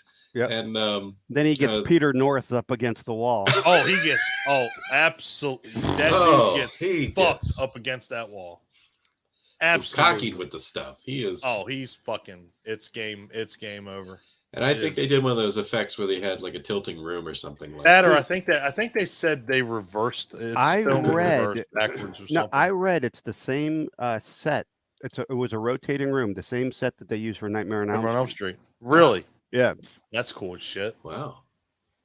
Awesome. I guess I don't have to. Damn, that's legit though. I mean, think about that. Like, this is Larry Cohen. Like, this isn't like a Wes Craven. Because it looked like it threw him onto the wall. Dude, that shit was like boom. Was crawling up the wall is what it looked like. And it didn't make any sense because like what's up, Peter? You would assume the guy trying to kill him had the stuff inside of him. Yeah. So why was the stuff? Yeah, why was he attempting to kill them? Why is the stuff going after the guy that had the stuff? Yeah, exactly. Yeah. Now, it's not showing me like the exact inconsistency, the exact like scene, but this is when Clint says it's a face hugger. I mean, Yeah, Come look at on that. Well, that's a good one. I mean, that's insanity. Uh-huh. It's a So hell of a yeah, money shot. Right there. so yeah, so that oh man, that's what the movie should be called. That's the sequel, The Stuff, Money Shot. Money shot. That's it. If you're listening, people, come on now. We know enough people. But yeah, this dude gets fucking wrecked, like pushed up against the wall, sucked up to the ceiling, and just fucking done. Yeah. Was there? And Adam, I know you said it at the very beginning, which this is so similar, it's scary. So this has a huge feel, and it wasn't even out yet. So the remake of the Blob didn't come out till '88. This was '85. Yeah. But you could tell that the remake of the Blob took a lot from this. You know, just the way that it moved in the movie and everything, because, you know, obviously the original Blob, you didn't have anywhere near the technology to do anything with it. Still holds up to this day. Yeah, those effects are still pretty legit. But yeah, for sure. Absolutely. I know what Absolutely. you're saying. So yeah, it just felt like when the remake of the Blob came out, it took a lot from this, and maybe you can shed some light on it. But I'm pretty sure there was a scene that was close to this, was there not, in another movie where it was the exact same thing, like somebody gets pinned up against the wall, thrown up, you know, with something. I mean, maybe it was the Nightmare on Elm Street thing. You know, Yeah, it with was Tina. Nightmare on Elm Street thing. There was probably a scene or two reminiscent of that in the Blob remake. I'm trying to think. That's what I'm thinking. That's what I'm thinking too. And but to your point, this you have to think that the wheels started turning for the Blob remake when this movie came out, because Yes. I actually think that this movie was a mild hit. At least it was critically, it was well received. Yeah. I think it was the fact that, you know, and to this to that point, I mean, Larry Cohen was pretty established at this point. Yep. And he reminded me a lot of Roger Corman, you Yep. know, with the way that he directed the movies that he came out with. It was always, you know, He wasn't as prolific, but no, but he always stuck to the same genre for the most part, and exactly. You know, came up with some really classic creature features on a real like low budget. So like the similarities are definitely there. Oh, absolutely. Absolutely. But I often wonder, like, would we have gotten the Blob remake had this movie not come out? It's a real good point. I mean, I think that it inspired it planted the seed for it, you know. Oh yeah, I mean, and Darabont was he was good as it was, you know. Frank Darabont was great, but I'm kind of with you on it. And, you know, him and Chuck Russell did the screenplay for it. I really can't imagine that coming out if this movie hadn't come out, because again, there was never really like a need to make a remake to the Blob, because like Adam said, when you were off camera, you know, the original Blob still holds up today. You know, so I mean, and it's no coincidence if you think about it. 1985, 1988. You had 3 years to figure it out. I'm with you. I'm with you. I don't think the remake of the Blob would have come out. And honestly, if the stuff is the reason why it did, thank you. I don't think it's far fetched to speculate. Not at all. Not at all. And thank you for releasing that, because we got one of the best, if not the best, remake of all time with the Blob. It's awesome. It's arguable just because there's so many other ones, but yeah, I mean, I'd rank it up there top 3 easily. Yep. Easily. So anyway, back to the stuff where some guy got Peter North. Want to make sure we use that analogy. Got Peter North to the wall. He got stuck. He was sticky. If you don't know who Peter North is, kind of dating myself with that reference. Don't Google it right now. Yeah, please don't. And if somebody says something, not safe for work. Let's be honest. Exactly. Everyone who's watching this knows who that is. Yeah, and Google that Wednesday at work. Yeah, NSFW. Exactly. Yeah. So they set that son of a bitch on fire. I think he actually did empty a lamp onto Oh, the yeah. bedspread and set that alight, and the Mhm. entire motel caught fire, and they basically had to escape like thieves in the night as it's engulfed in flames, you know. And I guess there's no side effects from breathing in, you know, burning stuff, because nothing really happened to them after that, and they were definitely coughing on their way out. So I don't know. Well, not just that, but what? How many 3 minutes the human brain can go without oxygen? And you know what? Hold on a second. Give me 1 second. Uh-huh. So, just if anybody wants to know, I did find it. I did. I mean, when your face is that fucking dick deep in stuff, Yeah. pretty Yeah. sure you should have died. Almost looks like he was getting waterboarded. Oh, yeah. He was getting Peter North and waterboarded at the same time.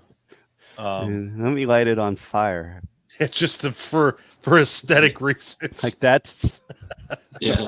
That's the first thing you think of. Let's Yeah, light it yeah. on fire. She's like, I don't know what to do. I'm gonna set it on fire. Right? Don't touch it. I mean, oh Yeah. my God, see, I'm so glad I can do this now. Mhm. I mean, Yeah. so this is what we're talking about. This is literally how this happens is bam. Don't touch it. Get away from me. And she has no idea what to do. So, I mean, shit. Mhm. This is where honestly the movie just starts to just descend into chaos. Yeah. Yeah, it took a weird turn here. If we hadn't taken a weird turn before. Right. Well, they had that awesome. They were like, we have to have a scene in the hotel. It Yeah. was an awesome set piece. Mhm. Does anybody get Halloween 3 vibes a lot from this movie? I never thought of it before, but I think yeah. Like between the tour, the hotel scene. I mean, that's like two things that are The blatant. commercials on the television Uh-huh. and the jingle. And when oh fuck. Please tell me. I'm gonna get this I'm gonna debunk this real quick. I'm probably wrong. And like Mo Rutherford sleeps with women immediately, just like, Like Tom Atkins. Son of a bitch. This came out in 1982. Yeah. Halloween 3 came out in 1982. So maybe it was inspired a little bit. Oh, 100 goddamn percent. 100%. A lot of these ideas. Oh, man.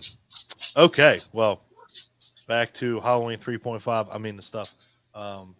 Yeah. Yeah. I mean, so yeah, I'm kind of Yeah, on that one. I'm not gonna draw a straight line to anything, you know, Because you can't. Because I can't.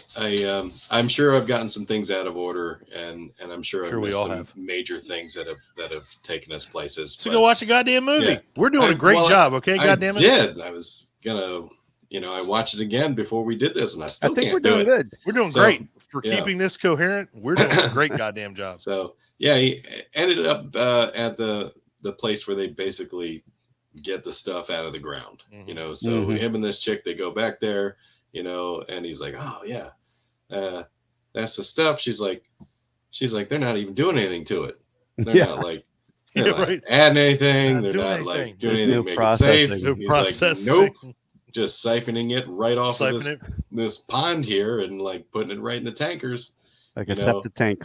Yeah, Like Uncle And Eddie. Yeah, and he's like, Shitter's he's full. like, the only way I can prove it is to steal one of them tanker trucks. Of course. Yeah, of Yeah, course. that's how you prove that. Because Yeah. the camera that you Yeah. brought with you is completely rendered useless. Why would you take pictures of what they're doing, you know, or anything like that? No, we got to go straight to stealing a tanker truck.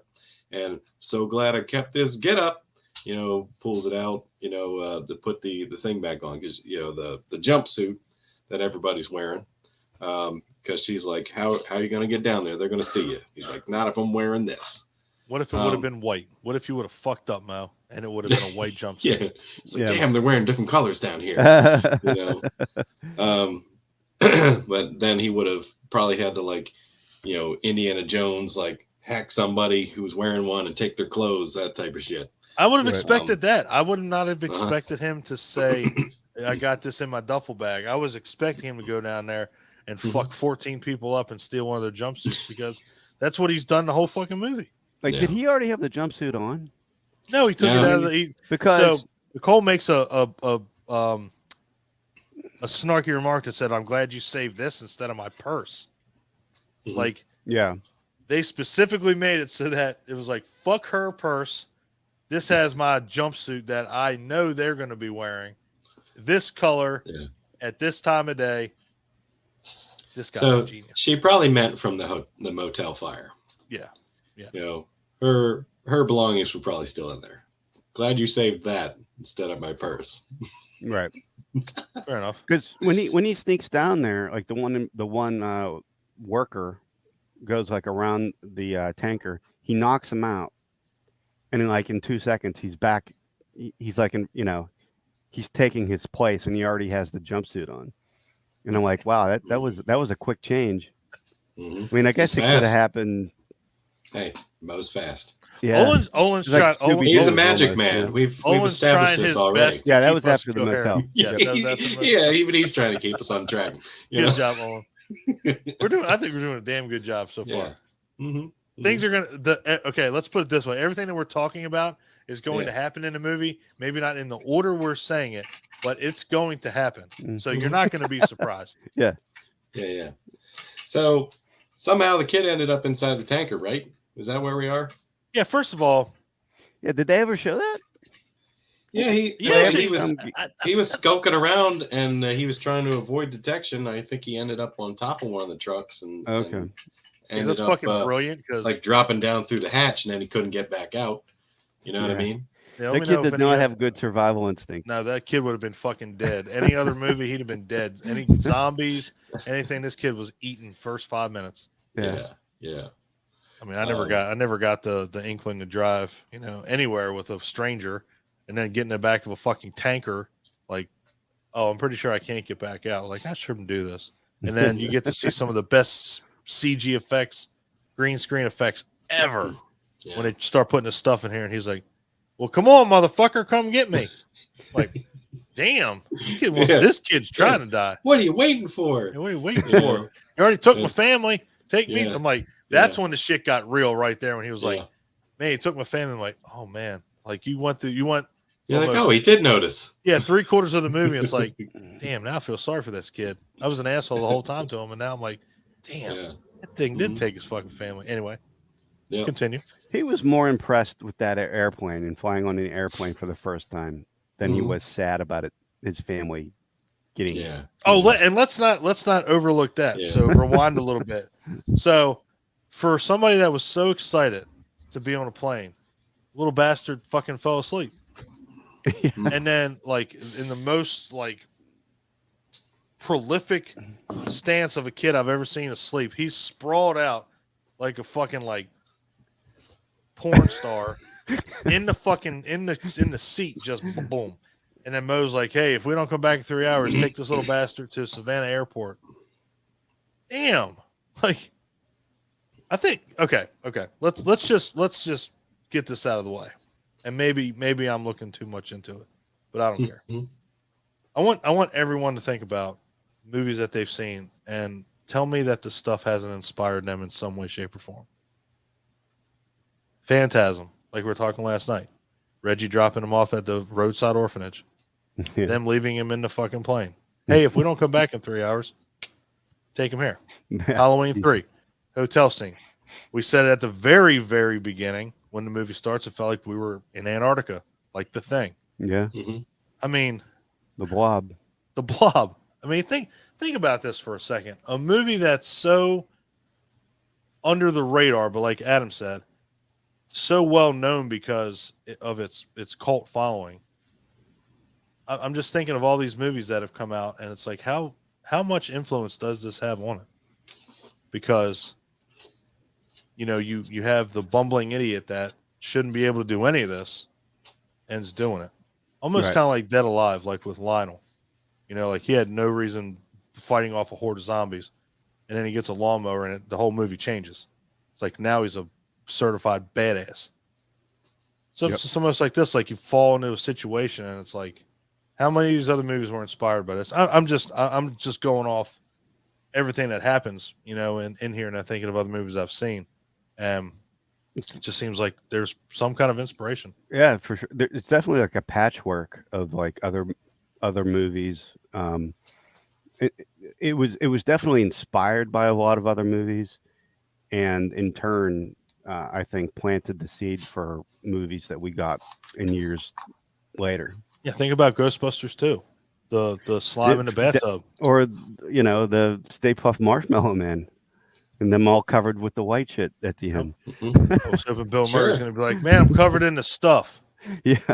I mean, perfect product placement, sir. The Ghostbusters would actually be pretty good in this movie. Like, I could see them existing They would in the same they would universe. have blown everybody's fucking face off. Chuck Chip Charlie with shit coming out. Yeah. Fucking head's gone, son. Yeah, Sorry. they could have come in at the end instead of Like Mo Rutherford and Peter Mo Venkman. trying to electrocute it. I mean, goddamn, Dan Aykroyd was in Casper, for fuck's sake. Yeah. Yeah. So anyway, yes, I just wanted to throw that out there because if you think about, just want everybody to think about a movie that they've seen, and then some of the scenes in here, and tell me that just some kind of inspiration, like whether it's a homage, whether it's a blatant ripoff, whatever. At one point or another in this movie, in another movie, before it, after it, you can see similarities without a doubt. So anyway, Clint, continue. Yeah. So Mo's walking by, just happens to be going right by that tanker. Here's the kid yelling at the stuff. So Jason, and has that conversation with him through the side of the tanker's skin. You know what I mean? And then Donnie, get your ass out of there. Donnie, get your ass away from that house. And, I still have that saved under our featured things. I will never take it down. You can never take that away. Never. Sweet.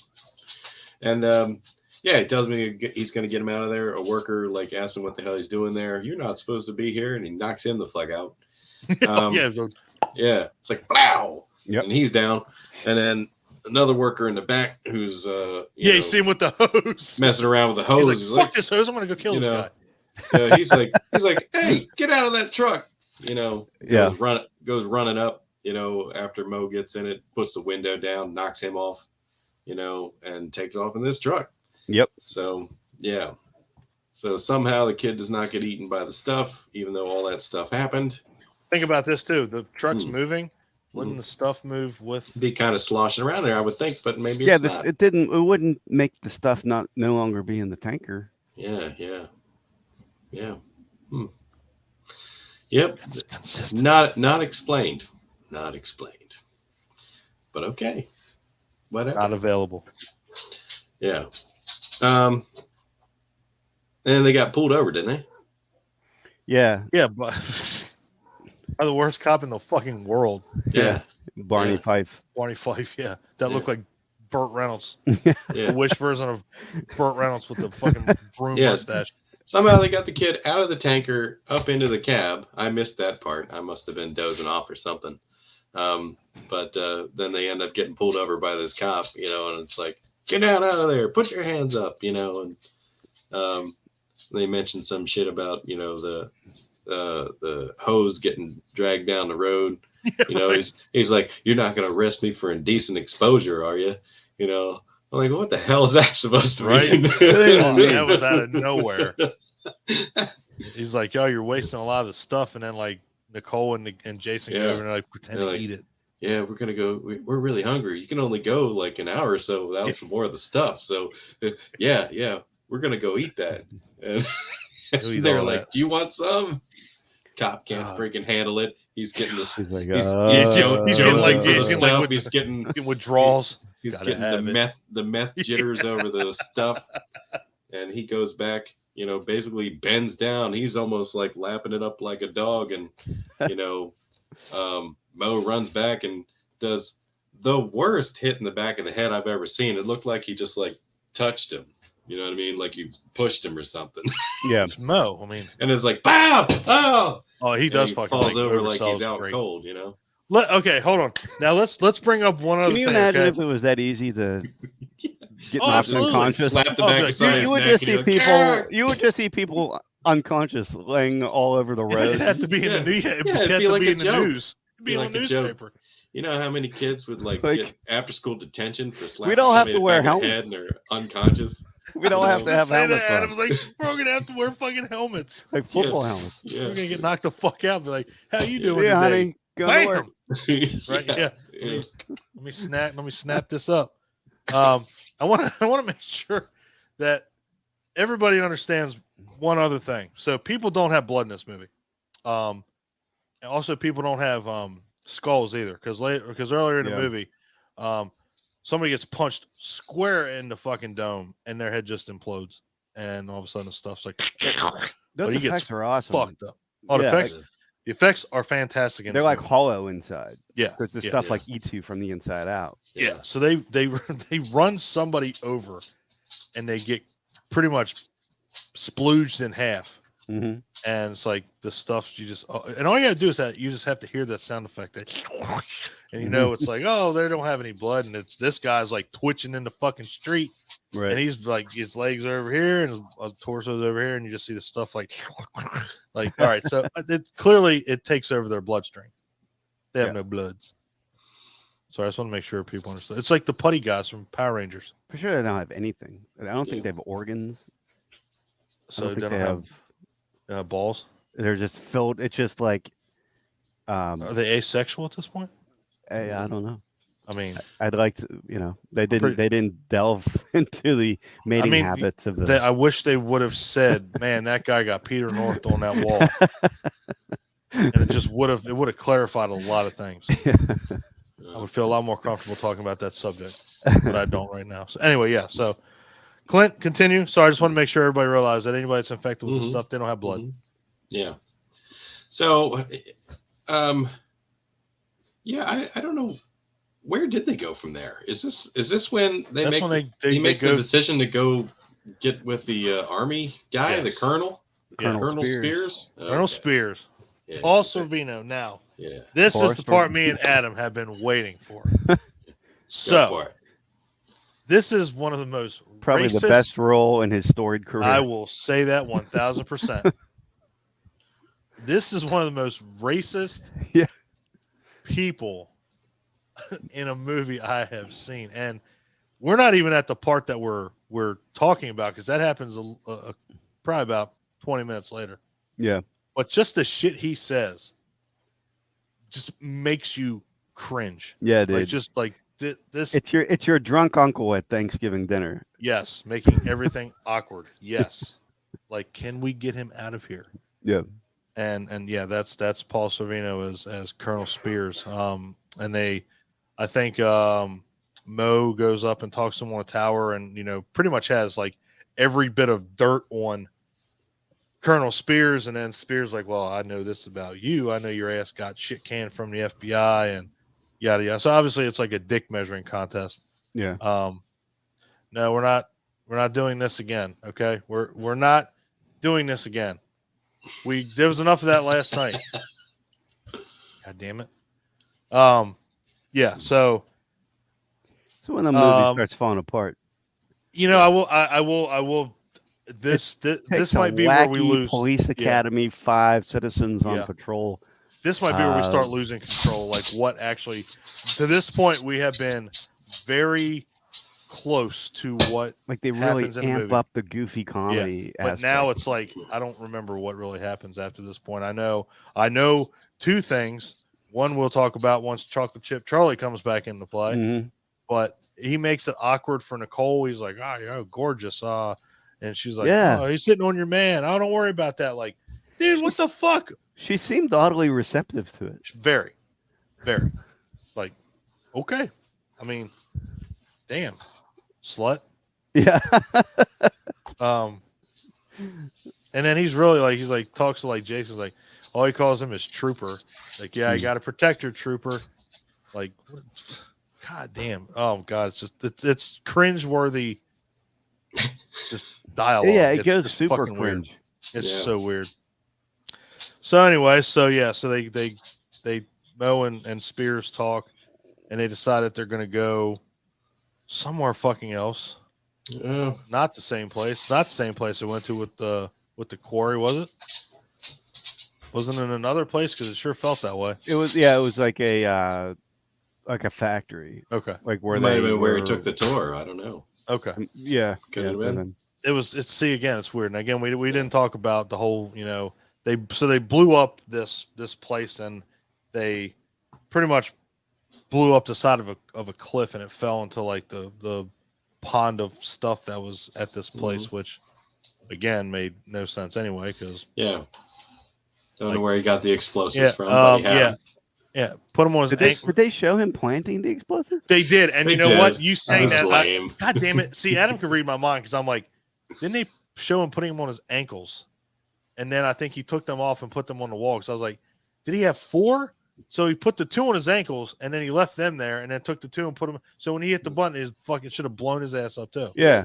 I was like, no, Weirdest James Bond thing Yeah. ever. I was it's like, oh shit. I'm like, did he take them off? Did he not? Damn, yeah, you're right. I was even thinking, like, shouldn't he have blown up too? I think he was like the Timothy Dalton of Bonds. Yeah. Like the shittiest one. Like he's the shitty Bond. He was like the Mr. Bean of Bonds. Oh yeah, there you go. Oh man. Damn. Sorry, But, Rowan Atkinson. That scene that we're just talking about though, where he blows up the quarry. Yeah. That should have been the end of the movie. That was much more we'll get there. I don't mean to jump. I think it would have made the movie better. I think it would have made the movie better. The actual ending is a little anticlimactic, and like it's very anticlimactic. That felt like okay, we're actually at the source. Yeah. Of where the stuff comes from. Yep. Like that should have been. And we the climax of the movie. And we're going to get there, because I totally agree. I felt like the ending of this movie was a cop out. Like it was just like, okay, we ran out of ideas. So now, yeah, it was almost like they were in a hurry to get it done. Yeah, exactly. So back to where we were. So we got to get this out of the way. So Chocolate Chip Charlie comes back in, and again, he's all like kung fu, kick your ass, blah, blah, blah. So he wants to go on air and talk about the stuff. Yeah. And this is when Paul Sorvino, in the most calm, he didn't even have to read a script for this. Like this was just out of his head. He's like, I will let that colored man go on air. Yeah. But if he mentions one thing about communism, I'll whip his commie ass. I'll whoop his commie ass. I'll blow his head off. Yeah. How about fuck? I mean, there was none of that in the movie. No, and everyone just rolled with it. They were like, it was like nobody was like, it was like, oh yeah, like nobody like tried to fight back. Like I'm surprised somebody was like, that's why his name's Chocolate Chip, because he's black. Yeah. Like it's just as blatant as that. Like, yeah, I will let this colored man go on air, but if he mentions this, I'll blow his commie head off. Like, right? Jesus, okay, nice. Fuck, awkward again. Yep. Paul Sorvino made this so fucking awkward. I don't think that was in the script either. You know what? I don't think it was either. It couldn't have been. He had a bad day. Yeah. He was drunk. He kicked. I mean, goddamn. Seriously, think about that for a second. Like, up to this point, everything was pretty kosher. Everything was politically correct for the most part. You know, consumerism, obviously, with the commercialization and everything. Well, there was no racism. There was barely any cussing. It was pretty down to earth. It was pretty clean. And then Paul Sorvino comes in and fucks all that up in a heartbeat. And it was like the last leg of the movie. Like, could we just not do this? Could just like some of the things he was saying, I was almost picturing like if they made that movie today, and like the same stuff. Like there was the part where apparently at one point, remember the military were all taking taxi cabs. Yeah. He's like, pay him, give him a 10% tip. Give a 10% tip. Get a cash receipt. Like the one taxi driver was just like, seeing all these army guys was just like, what is this, World War III? Like something like like normal comment. If you see, and he's just like, if you say one more stupid liberal thing, I'm gonna shoot you in the face. And I was just like, where the hell did that? Like, yeah, what? What the fuck? Up to like, there was nothing up to this Like, point. what, It's like there was just nothing political. I feel like Paul Sorvino came in and was like, we got to change the script up. There's no racism. We got to change that right now. Yeah, we got to fix this. He was just extreme. Characters He was just extreme on all fronts. Yes, without a doubt. Again, everything about it was cringeworthy. The minute he started talking, it was like, oh man, this is it's probably almost while they ended the movie there, because like we got to get Sorvino the fuck out of here. I'm just glad for like national security that the military stopped taking taxi cabs.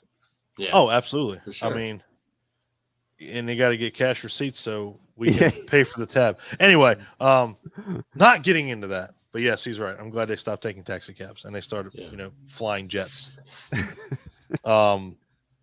So just Chocolate Chip Charlie even get on the air, or is this the point where he decides to come out of his mouth? Yeah, exactly. Okay. He wanted to go on the air, and dude was opposed to it at first. And it was weird that Mo even said, "It's like funny I didn't get to talk to my FBI special agent." You know what I mean? Like he knew something went wrong.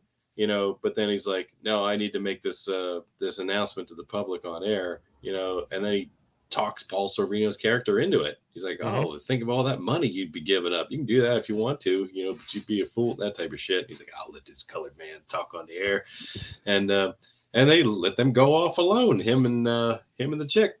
Yep. And no sooner are they alone than he starts like shaking and shit. I got it. Hold on. His neck gets all thick. Bam. I mean, this is probably the most iconic scene in the movie. Oh yeah. This is what everyone thinks of when they think of this movie. Yeah, I mean, that is terrifying. Think about that. But like his cavernous, like when his mouth opens up, like just how cavernous, absurdly wide. Yeah. Let me see if I can get that one. I know I got the one. Yeah, there we go. Jesus fucking Christ, this stuff of nightmares right here. Yeah. Holy shit. I guarantee you, this is what everyone that grew up with this movie, this is what they think of, without a fucking doubt. Mm-hmm. I mean, right there. That's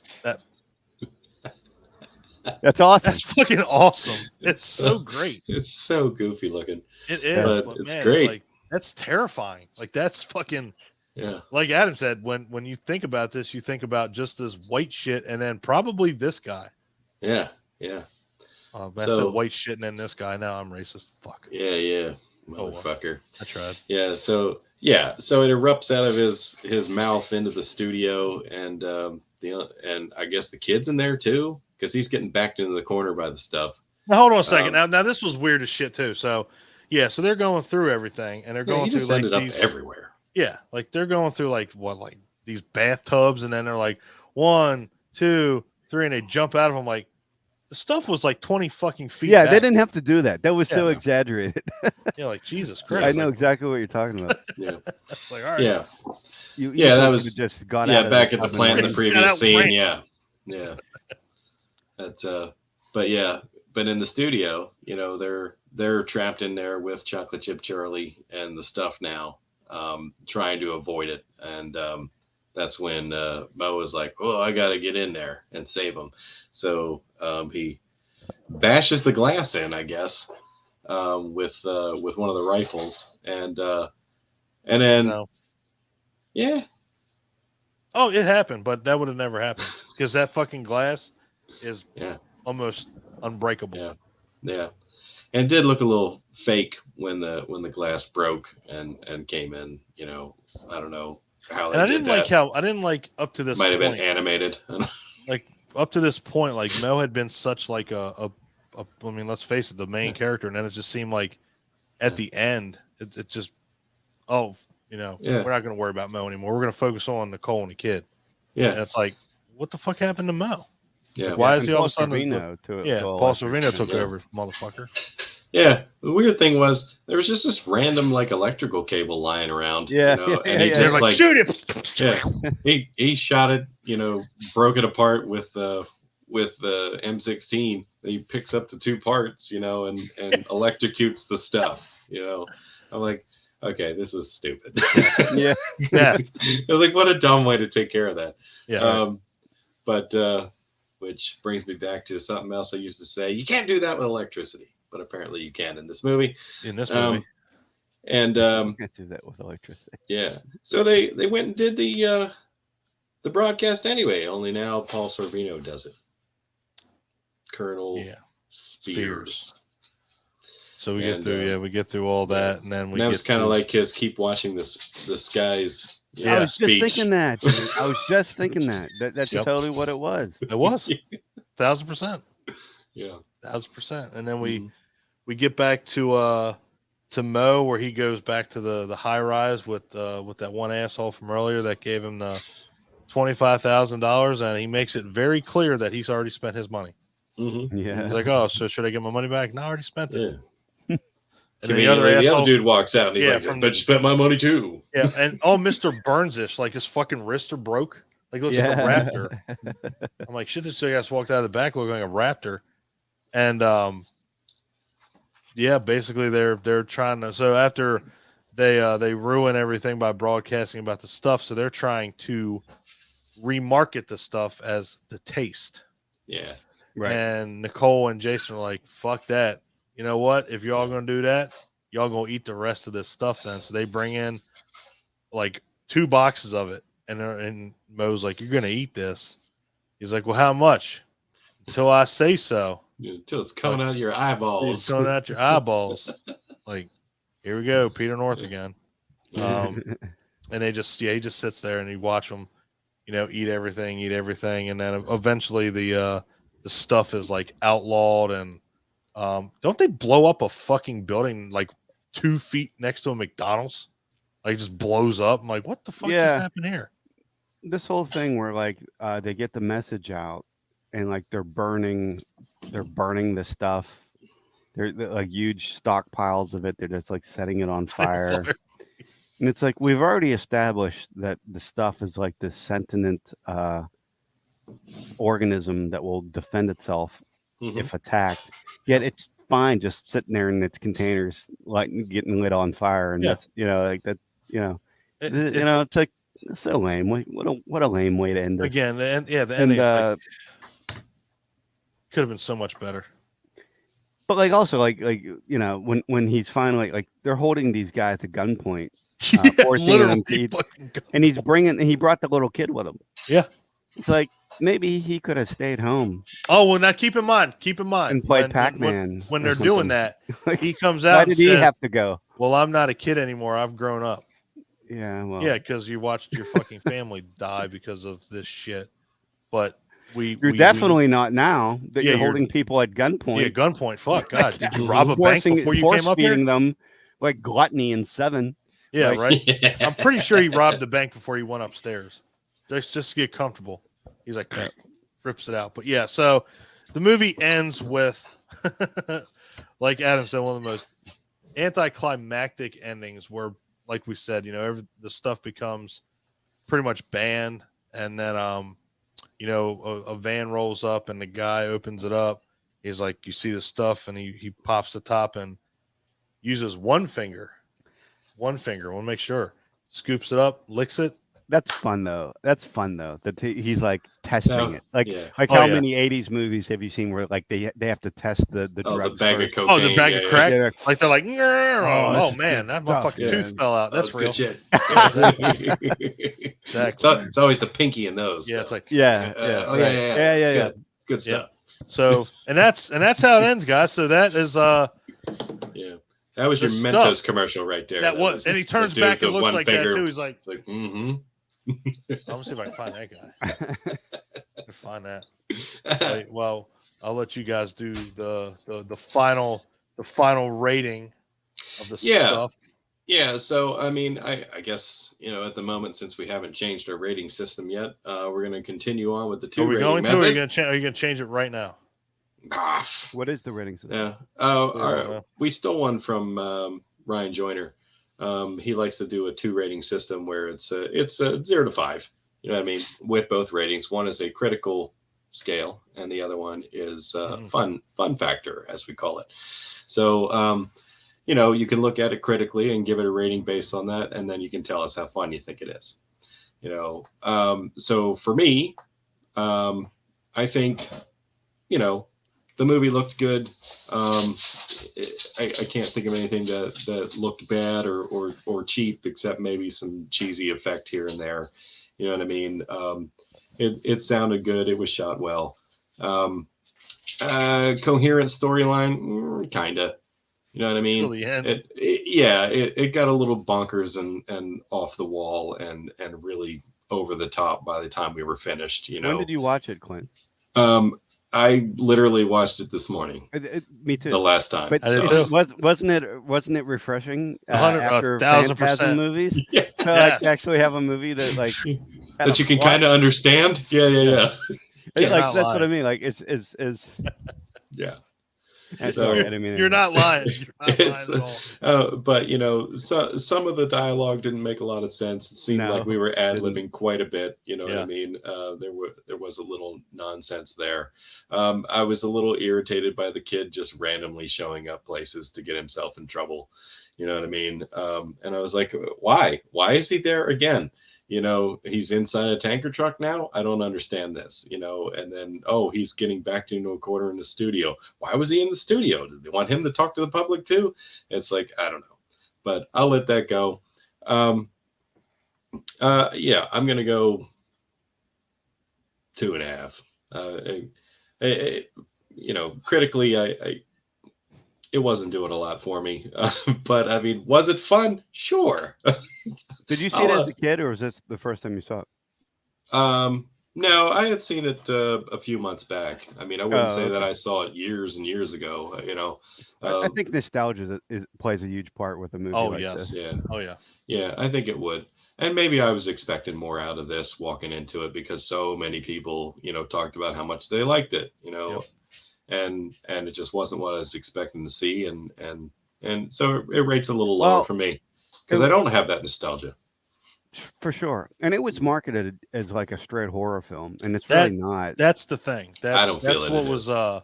Unless it's body horror, That's what I was gonna say was I mean, like there are horror elements, but it's very it's satirical. It felt like bad taste, like Yeah. it wasn't. I mean, there's stuff that happens in bad taste that's just like this one that's horror, but it's not shouldn't be labeled as horror. This one was almost like they were lampooning Invasion of the Body Snatchers or Yes, something. It's exactly what they were doing. A blob and an invasion Yep. of the Yeah. body snatchers. Yeah. So fun. Yeah, it was a hell of a lot of fun. I'll give it a 3.5. Like people always compared the blob to Jello, and they were like, "Okay, we'll do yogurt." Next, the stuff to yogurt, exactly. Killer Jello mold.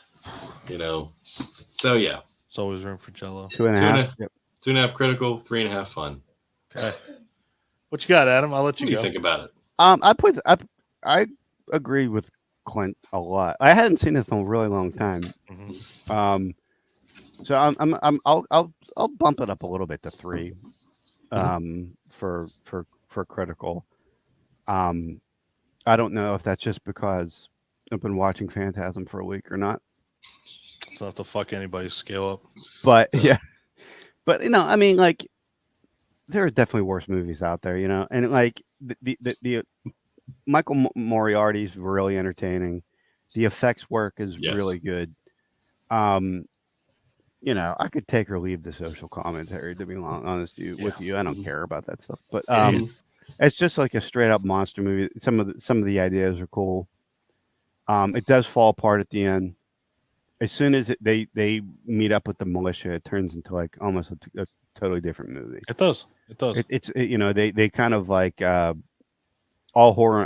horror elements are almost removed at that point. Mm-hmm. And it's just slapstick comedy almost. But fun element. I'll still put it. I think I'll put it up to a 4. Michael Moriarty's awesome, even if he's weird. Oh, absolutely. And he's like endlessly just fascinating just to watch. Like anytime he's on the screen, you're just kind of like, I am anyway. I'm just glued. Like, what's he gonna say now? What weird freaking thing that doesn't really have anything to do with the story? What's he gonna say? you know, I think it's Larry Cohen's best movie. Yeah, I will. I'd agree with that. Yeah. I echo. I mean, if it's not the best one, it's close. It's No, it's damn close. I mean, Yeah. again, it's and I think it's mainly because of, you know, look at the other movies that he did. I mean, you know, Q the Winged Serpent was good, but again, it was dated. Like you could see that Mhm. they didn't have a lot to go on, and they didn't have a budget. And they didn't have a budget with this either. But the thing about it is that you could take the things that were in this and make it work without a big budget. I mean, again, right. you could take a shit ton of shaving cream or a shit ton of whipped cream, whatever it was they were using. Mhm. Cheap blob effects are better Yeah. than Yeah. cheap giant dragon dinosaur Exactly. effects. Exactly. Yeah. Exactly. But he was involved in Maniac Cop, so I He don't was know. involved in Maniac Cop. That I will say, if he would have directed that, that would be his best movie.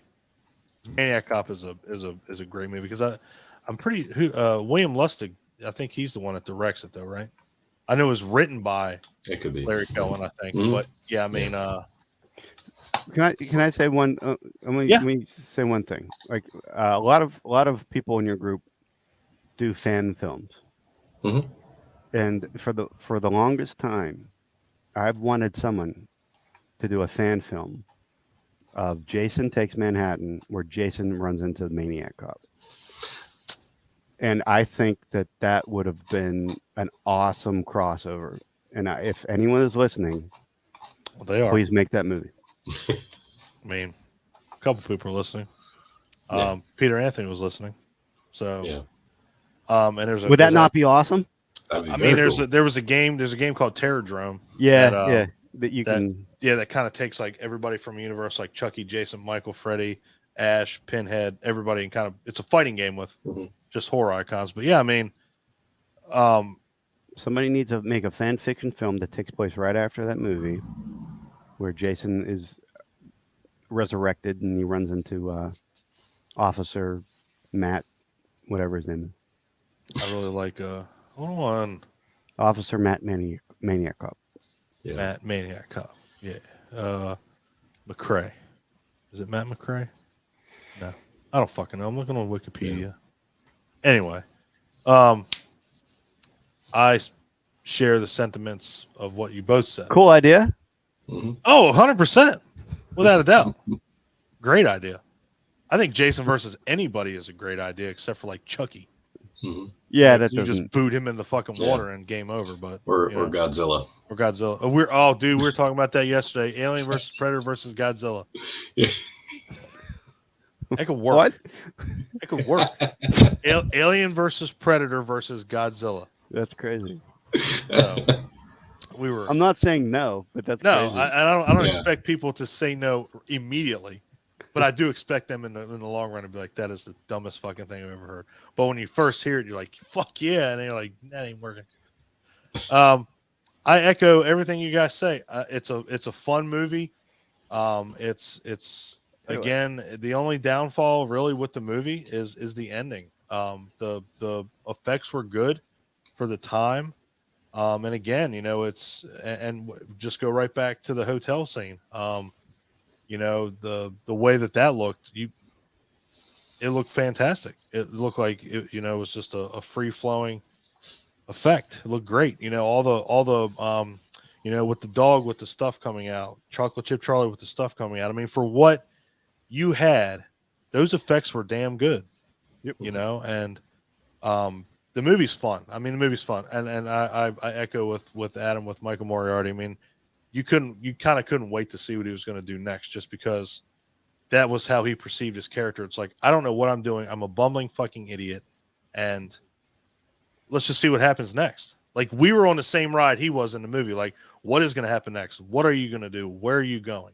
You know, he ad-libbed so much of that. He had to have. He improved the movie probably substantially just Yeah. from being in it and making will- a weird, quirky character.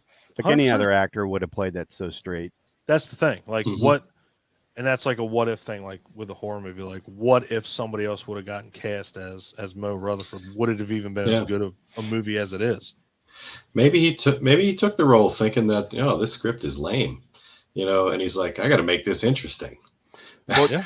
this Yeah. was almost he had worked with Larry Cohen before. This was almost a Cue the Winged Serpent reunion because it was Larry Cohen, Michael Moriarty, which was in it before, and um, I think the special effects artist. I can't remember. Yeah, it's the same thing with Return to Salem's Lot. Larry Cohen But directed it. Michael I think Moriarty Larry was in there. Cohen was just like Larry Cohen was a pretty cool dude. Like Yeah. he always wanted to be a stand-up comedian. That was his thing. Like he was always um, that was his first foray into the entertainment world. Was he wanted to be, and he couldn't hack it. So instead, he just became a world famous movie director. Yeah, right. But I think Yeah. he really liked Michael Moriarty's comedic talents, Yeah. and I think I'm pretty sure he just let him have free reign.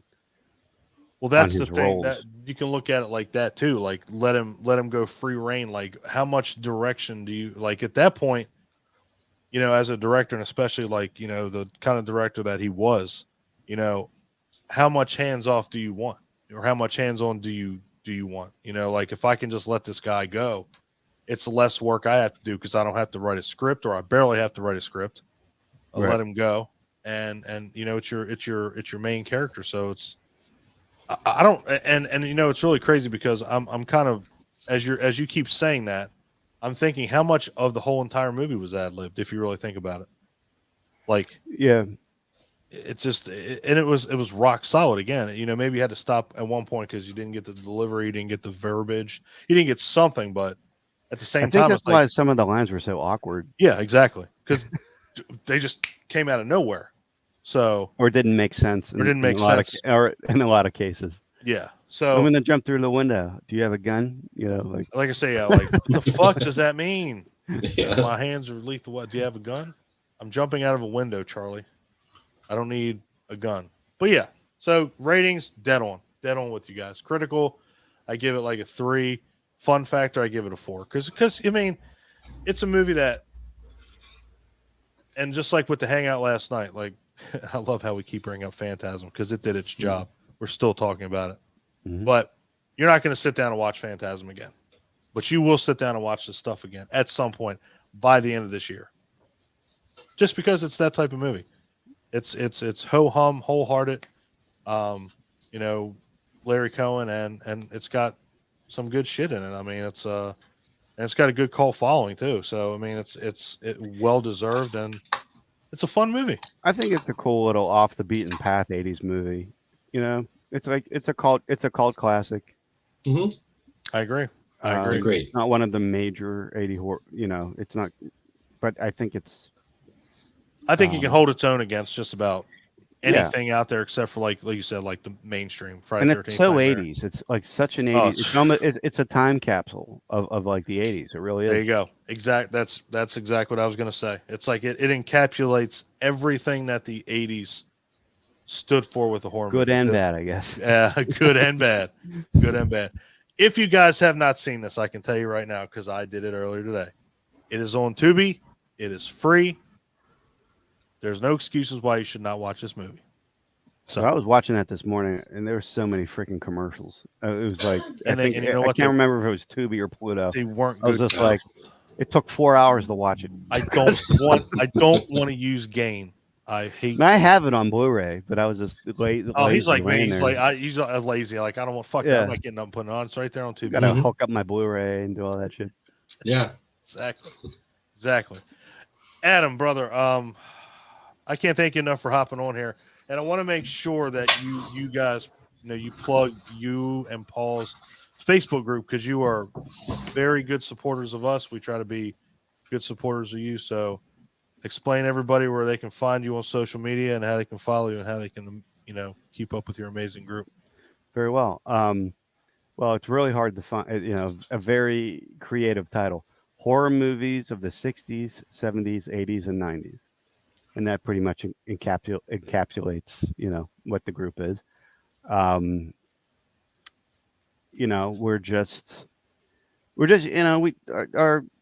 our goal was basically just to make a horror group where people could just focus on horror movies and not so much the bullshit that a lot of horror groups bring into it. I'm part of a lot of horror groups, and inevitably, like politics will get thrown in, and stuff of that sort. And I'm just like, you know, horror is supposed to be an escape from all that. Like entertainment in general is supposed to be an escape from all that. So I mean, and that's basically, we have rules, but we're pretty much flexible on all of them except that. Don't bring the real world into it. We don't want to, we don't want to hear it. But just focus on the movies. And apparently, I mean, that message or that motto has really struck a chord with people, because we just hit 31,000 members. Yep. And that's freaking nuts. And like, look, I'll say one thing. All credit goes to Paul. All credit goes to Paul. He created the group. I'm just along for the ride. I do what I can to engage with members and that kind of thing. And, I think that does help.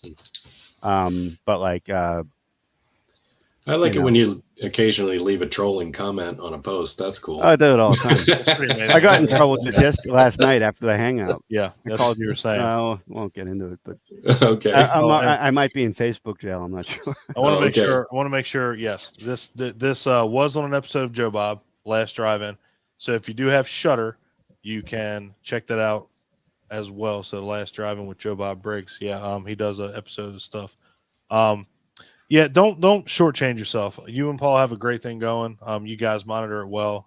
You guys are engaged well.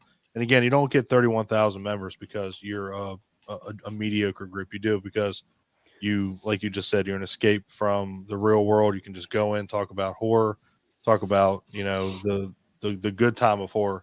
And, congrats for hitting 31,000. That's fucking awesome, because it's hard to get. I mean, we're at 2.3K, and that was hard enough to get. So 31,000, that's an accomplishment. Yeah, thanks. I mean, 31,000. It's like, but how many of those are actually active members? I don't know. I don't know how to break that down. Right. But I got you. But yeah, I mean, that's a crazy big group. Like, I don't even know. Like, it's so weird how it happened too. Like, we never promoted the group. Yeah. It just sort of happened organically, or like word. I don't even know like how that even happened. I think it's the wide scope that you guys have. Like you said, 60s, 70s, 80s, 90s. We put it like a little. Yeah, right. Yeah. Well, feel free to share this episode to your page. Definitely. Maybe there'll be a 31,000 person reach. Right. Maybe we'll hit 20. It'll be the most downloaded episode ever. You fucking great. Yeah. 31K. Right. Big stuff. All of a sudden, their membership starts dropping. It's like, oh fuck! Now we're at 30,000. What did we do wrong? Son of a bitch. Guys at Hamityville fucked up the count. No, Adam, I'm glad you picked this movie. I'm glad you came on. You definitely are, like Clint said, one of the most prevalent members that we have in the hangout. You show up pretty regularly, and we always appreciate your input. I almost think of like with our three groups. I almost think of us as like the Avengers, between like Hamityville, Scream Until You Like It, and our group. I always think that like it's like Captain Planet or something. Or we need two more groups. So when all powers combined, we are Captain Planet. Damn it! See, there's another one that was way back when that knew how to market it. Like, you didn't give a fuck about the environment. I just wanted to see them put the rings together and have Captain Planet. Yeah, I totally tuned out once Captain Planet showed up. Yeah, it was like, fuck these kids. Who are these kids now? Like, fuck that noise. Brother, thank you so much. This has been a great time. It's been a great episode. Again, I'm glad you picked this movie because I like this movie a lot. Yeah, no, thanks for having me, guys. I always love chatting with you guys and hanging out with everybody, and I appreciate you having me on. Absolutely. All right, guys. Anybody out there, check this out. We'll get it up on actually on StreamYard, so it'll be on YouTube here in a little bit. So love you guys. Like I always say, don't let the bad ones ruin a good time, even if it's a bad movie. Check it out anyway, because there might be something you like about it. And I hope you find movies that haunt you. Whoop, whoop.